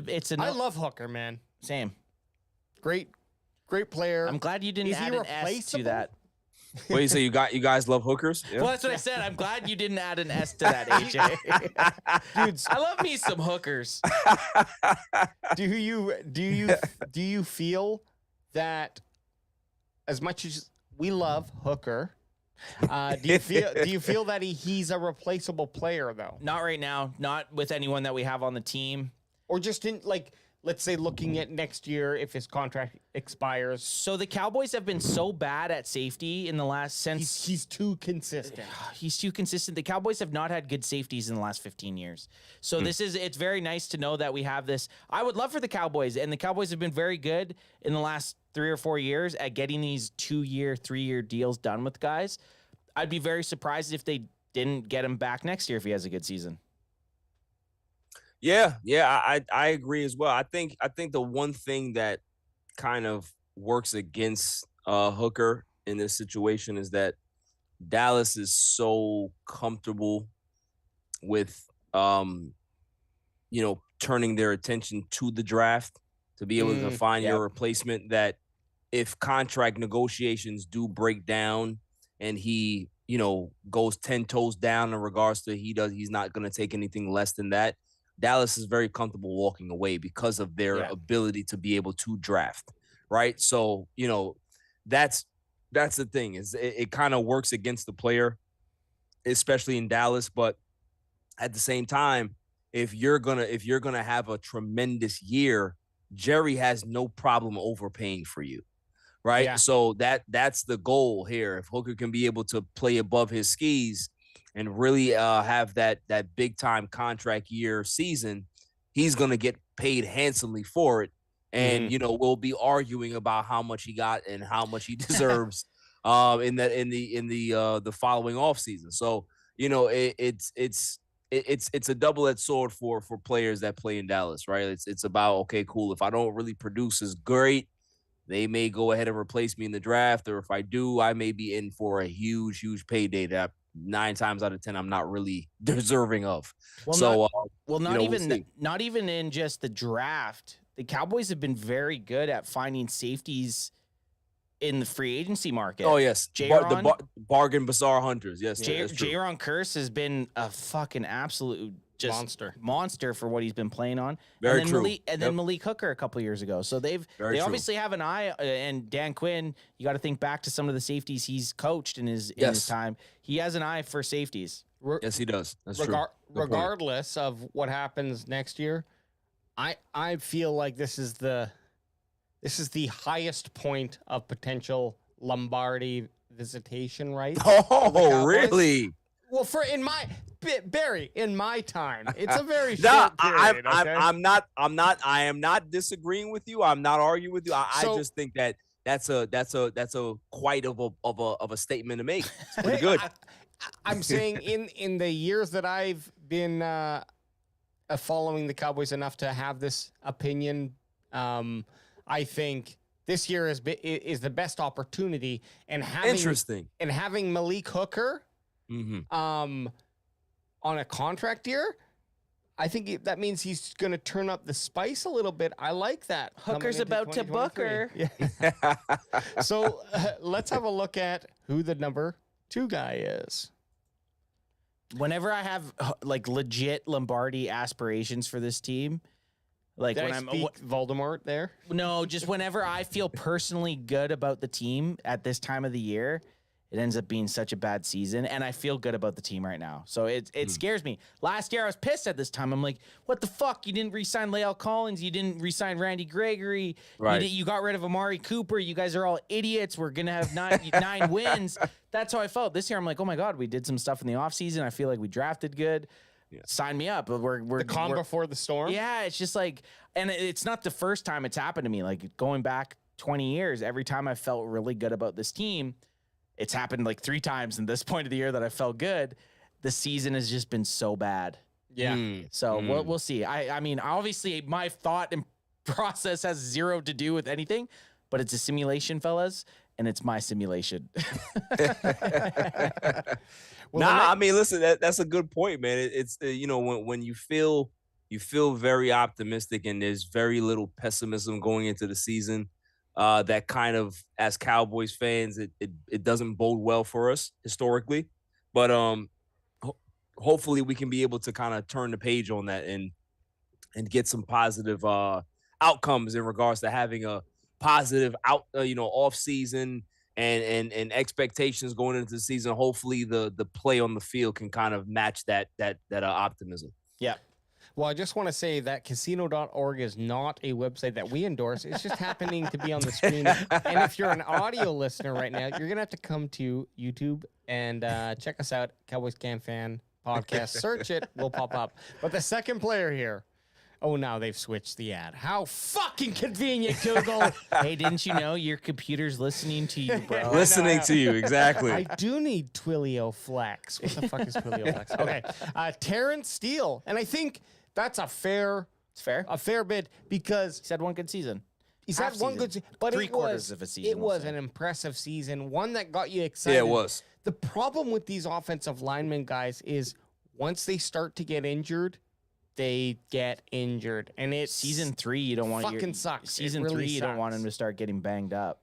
No, it really sucks. It really sucks because you put a lot of resources into those positions as a starter, and it's very easy. Our offensive line is great, but there are a couple huge weaknesses. Terrence Steele's injury history being one, and then also Tyrone. AJ, Hi, Smith. there's no E on the end of his fucking name. Tyrant. If you call I'm just going to go on record here. If you call him Tyrone one more fucking time, we are going to fight. I looked at you because I knew I was getting a little As soon as he said it, there is no fucking E on his name. Tyron. There you go. Tyron Smith also has that English. Barry tried to help me out going Tyler. Yeah, well, no, yeah. Barry did what a great guest does, and I used to do it. I'm trying to help my friend, man. I'm trying to help my This friend. motherfucker is almost 3 years into doing this shit. Same left tackle. Same dude. Oh my goodness, So yo. I can't let him get away with it. Yeah. I can't let him funny. get away with it. But we That's all funny. 4 T's and a Z. 14 to the Z, baby, up front. But that's what I'm saying. On the average or good day, we got Yeah. a really good O line. Oh, if he stays healthy, if Tyrone stays healthy, we got a deadly line. No, you're right. Nah, it's true. On It's paper, definitely they're true. deadly. They're on paper, they're. But we got a lot, but there's injury concern there, and I know that we'll figure out. We'll see if some of the moves the Cowboys made in the offseason here have And you know what it addressed is that, too. but- You know what it is too with the offensive line, man, is that these guys, as good as they are, right, and as healthy as they can possibly try to stay, getting rolled up on. No, There's nothing that they can really be able to do about that, right? No. So that's kind of like the fear that you have, as a fan of a team when you got good offensive linemen, is that when you see them get rolled up on, it's never good. You know That's what I mean? one of the And- worst and injuries to see. It is. It is. That and a horse collar, like Right, a horse collar injury. Your those horse are the collar two- is avoidable, but like getting rolled up on, there's nothing you can do with that. There's nothing you can do about that. Not avoidable by the guy that gets it done to him, though. He's Yes. running and the dude just grabs him by down, Right. drags him down. Exactly. You know, Exactly. like it's one of those things. But yeah, Well, the roll up injuries are just all. I hate seeing them. and the Yeah. roll up is not. It's not a in. No one on either side is intending to do it. A It's- lot No. of the time, it's the other fucking offensive lineman yes. that's getting Yeah. knocked into the guy's Yeah. leg. Yeah. It's brutal, man. It's wild. The O-line are a very special breed of human beings. Yeah, they're all best buddies. They're like, I didn't mean to roll up on you. And here's the final one. Trevin Diggs here. Contract Now year, there's- though, right? Contract year. Yes, sir. contract- Yes, sir. It's a big year Now, for him. We know he's coming back to Dallas. We know that. You gonna make bank, son? Is he getting? Looks like they're seeing that his franchise tag would be $18 million a year. Cheapers. I mean, Just look, get the they're gonna get the contract done. The Get first the time deal he done, man. You watch Get week the deal one, done. week one, Sunday Night Football. He's gonna pick off that fucking idiot Daniel Jones for a pick six, return it to win the game in like either overtime or the late in the fourth quarter, and it's gonna be like, okay, we have to re-sign him now before we lose another $50 million. You know? Right.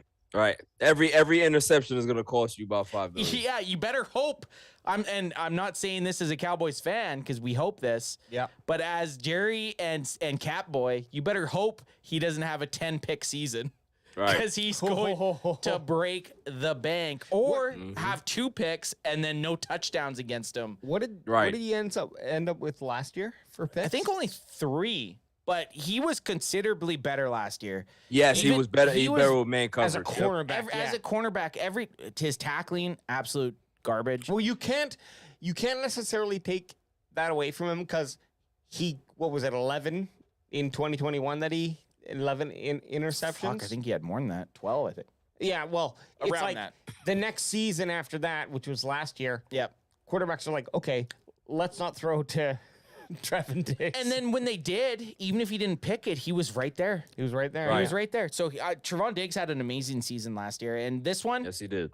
But yeah, if you again, he needs to be one of those guys on the team that if you want to win the Super Bowl, yeah, he needs to step up. Absolutely. So let's do you got NFL.com. power rankings, NFL.com power rankings. This is a staple. We'll roll through here. Well, let's get a Usually- guess real quick. Yeah, that's what I like. Well, What are you thinking? let's do a quick guess. I'm gonna guess 10. It's too safe. But 10 safe. 10 safe. I'm playing it real safe. 'Cause Okay, he asked me you're first, so- thinking 10. Yeah. First just sucks. First sucks. You always it's like on Price is Right. Price is Right. You don't ever want to be the first guy. Barry, what do you think for the Cowboys and their power ranking right now? Where are they listed? Well, we're asking you. What do you think? We're gonna find out. What, Oh, okay. Where Where do I do you put think? them? And if you say 32, I'm canceling you out right now. Let me see. Man, I would say Cowboys right now. You would have to put them 5th. Oh, wow. Oh. Okay. Much more. I do like I that. like that. I like 5th. The reason I like 5th is because the NFC is very weak, right? Yes. So Yeah. I'm going to work through my answer a little bit with you guys. Let me, before you jump into that, can we just hear who do you see above? Yeah, I like that. Yeah, definitely. I have the Super Bowl champs ahead of them, Chiefs. Hey, listen, I might sound like a madman here, but I think that the New York Jets are in the top 5. Barry, I was going to say that. I know they might be though. You're right. The New York Jets are in the top 5. Sure. I like the Baltimore Ravens in the top 5. I think Baltimore is going to take a big step up. Buffalo, you still have to count them, right? So how is that 3 teams there? You had Buffalo Jets and KC. Right. Buffalo Jets, KC. For sure. Let's see. And the Eagles are pretty good. Exactly. You have to put the Eagles in there. And the other team, the other NFC team that is on par with the Eagles right now is the Cowboys. Because you really can't, with San Fran, their quarterback position scares me. So they're not going to be in my top 5. So that's kind of my top 5 right now. I think What about those Bengals? Yeah, exactly. The Bengals are right. I think the Bengals are right outside of the Cowboys, so you can put them 6 or 7. Oh, I like it. I like that. Knocking on the door. I like. Yeah. I mean, we did beat them with. We did beat the Bengals with rush for that. Exactly. yayo. Exactly. Well, most people do put Bengals ahead of Cowboys, and I think it's because of Burrows. Joe Burrow, of course. So you got AJ at 10, Barry Grant at 5. I got to do the healthy pick at 7. That's And fair. before we move on that. to your pick, I already said it. I said 7. Crack him if you got him, son. You Crack said him if you 7. got him. I Damn said it. just before I you was focusing on what I was going to I say. know. That's okay. Okay, 7. You're allowed to So- focus. You're allowed to focus. So, I mean, I have too many too many picks to or too many teams to say before 10. KC, for me, it's KC Chiefs, and I hate to say it, Philadelphia Eagles. Yep. You got to give respect where respect's due. Buffalo Bills, Cincinnati Bengals. Yep. Well, New York Jets, I honestly think they are a quarterback away from being very good, and they got one of the best quarterbacks to ever do and it. brought in his boys, and he brought his boys with him. He brought a bunch of dudes. That puts me at 5. So maybe I'm going to change my pick. I'm going to say 6. Okay. That's fair. I'm going to change it to because I'm running a blank here, thinking of teams that are better in the NFC. To me, I don't think there's anyone better than the Eagles. No, the I mean, Cowboys. you got a lot of people hyping up the Lions right now, but I gotta see. Fuck the Lions. I got to see it first. Yeah. Well, I you know what? I don't have hate for the Lions, but they are a sad organization. Sad organization. It's a saying. The Lions are gonna lion, right? Like exactly. we need to see it. I need to see it before I'm gonna put you even in the top 10 almost. 100%. You got to see it first. I think your guys' predictions are more reasonable than mine, but mine was more based on what I think they're going to rank the Cowboys on. So, AJ's Your like guys' mine's based on the article that I read earlier. No. Honestly, I looked at ESPN earlier, and They were 7. But we use NFL. Yep. So I haven't looked at NFL. But Okay, so ESPN had them at 7. Yeah, ESPN had the Cowboys at 7. right. Okay, And so that's not bad. let's have a look here, Let's have a look-see. and we'll roll through. We'll give a little. Yeah, just go through. It's obviously going to be KC. KC, of course. Obbs. returning. So there's the Chiefs at Eagles. number 1. Eagles number 2. I respect. I mean, Okay, I mean, that's I fine. guess it makes sense, right? It's kind of too predictable. If NFL. Super Bowl runner-up, of if course. San Fran's ahead of the Cowboys, I'll question it a little bit. I will, which they're more than likely will be. That's another team that could have fringe. Bengals at 3. Okay. I can see why. Yeah, they're very good. Joe Burrow and Jamar Chase. Jamar Chase, yeah. Bills. The Bills. Now, here's the only quick thing I want to tap on the Bills about is if in any of this write-up, and I'm not reading it, okay? I'm not going to read the write-up. But if people are saying the Bills are better because of the play of Josh Allen, He's too similar to Dak Prescott. I'm going to honestly. say Agreed. timeout. Yep. Timeout. And I don't like to play the race card often, being a white Canadian myself. But at this point, I'm like, They have the same only stats. the only thing that's different is the color of these guys' skin. So what the fuck is it like? Listen, the playoff failures are just about the same, honestly. Yeah, exactly. So- and big moment fails too. Yeah. And then if you actually break down their games that they've actually played, like the amount of games they've played, and you do the averages, touchdowns per game, interceptions, yards, they're very Pretty close. similar. But They are, and that's not a knock on Josh Allen. no, it shouldn't he be. has Dak nothing- Prescott's a good Yeah, quarterback, but Right. you can't have one being bad and one being good. Right. What I will say about this, though, I can see 2 names over there on that list. They drafted Dalton Kincaid Oh, and Osiris Torres.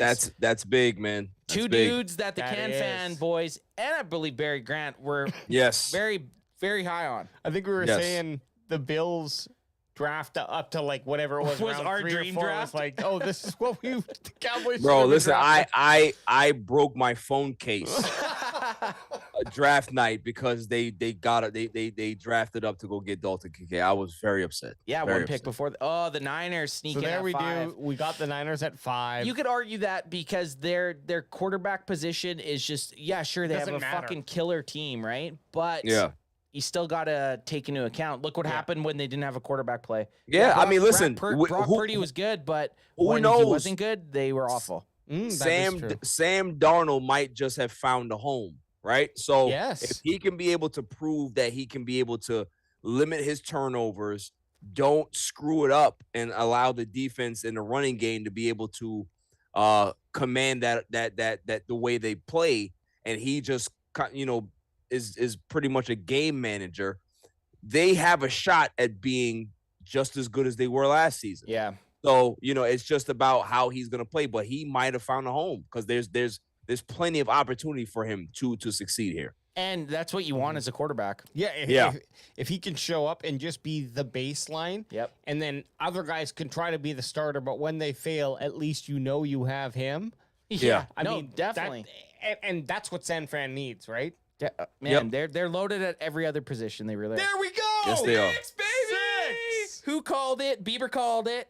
Bieber called it. You look at ESPN with that's like good. I did, so that's good. Great. Okay. Wow. Okay. That makes sense. That makes pretty good sense. I would have liked to see Dallas above At 1. San Fran, but no, because San Fran has the most recent W. That's why I think they got the Yeah.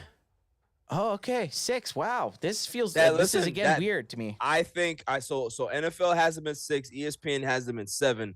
I think they're starting to respect what the Cowboys have been building over the last few seasons. So but you know, not for nothing, the pundits and writers and analysts, they normally always have the Cowboys extremely high come preseason, right? Before the season, they always have them in a handful of teams that can be able to possibly get to the Super Bowl or have a good season and stuff like that. How it plays out is how it plays out. But, you know, 9 times out of 10, they always speak very highly of the Cowboys going into the season. Yeah. So, AJ, final thoughts? Well, just before we were going to go, I was going to say we are making a trip to Oxnard. Yep. Barry. Nice. I'm Oxnard, then again, Carolina, Seattle, so it doesn't really matter. But then Carolina. we're gonna do week 2 preseason game in Seattle because they're there, and we're I like it. A 2.5 hour drive away. Why the fuck wouldn't we go? But right. Are you coming to the Thanksgiving game? You or should, what's the, dude. I would. It's a bad I would time, right? love. I would love to, like, exactly, like, you know, for me to you know, slide out of there and tell my beautiful woman, say, hey, you know, I'm not gonna be here for Thanksgiving, but we'll see what happens. Go meet man. 3 guys. 3 Canadians. I wish that's the only reason I wish that the game prior to the Thanksgiving Day game was in New York. Yeah. That's the only reason. I was talking about it. I would hate it because it's outside. I would hate it because it was outside, but it would be. We're in Barry Grant's territory. Yeah. And we would have a ton of fun. We'd have a ton of fun. Ton of fun. So, but I'm definitely thinking about it, though. So, Barry Grant, where can people find you, bro? Give us a shout out. And actually, before you give a shout out, I've been staring at it all night. That Skynet shirt. Oh, love it. Yeah, dude. I love it. That's hilarious. Skynet. That's awesome. And it's becoming true. But it's very true. Skynet is here. Okay, Skynet it's just called Chat GPT. So where can people find you, bro? Yeah, they can definitely find me on Instagram and Twitter at All Even Podcast. YouTube, just type in All Even Podcast, and it's the only thing that comes up. Also, I wanted to give you guys a shout out that, you know, there is official merch on the Grid website for Cowboys can fans. So all the fans, baby. Y'all can be able to go ahead and type in. I'm gonna send you the link, guys, so you can be able to put that in there. Shit, yeah. You know, go on into the Grid at Spread Shop, and you can be able to get your Cowboys Can Fan gear, as well as All Even Podcast gear and all other podcasts as well that are affiliated with the Grid. But yeah, you know, that's pretty much it. I'm off this week. There's no podcast this week. You know, my editor and everybody's taking a hiatus this week. So you know, I'll be back next week with the craziness and the nonsense and have a whole bunch of irrelevant news to talk about and other things. And it's always relevant, brother. And I'll be tuning in to you guys like I always do. But yeah, you can find me at All Even Podcast. And, you know, if everybody wants to send me a chat or send me a message and we can dispute things or debate it, or if you want to fight, it's all good. Hey, so Barry Grant Jr., always a fucking pleasure. He's just, like you said, he was the calling guest of the year on the Can Fan Calling Awards. guest of the year, baby. Listen, I'm going to get myself a nice, like, trophy every time when I come on the show. I'm just going to see the trophy there as a calling guest of the year. That's a good idea. That's my proudest moment as a podcaster.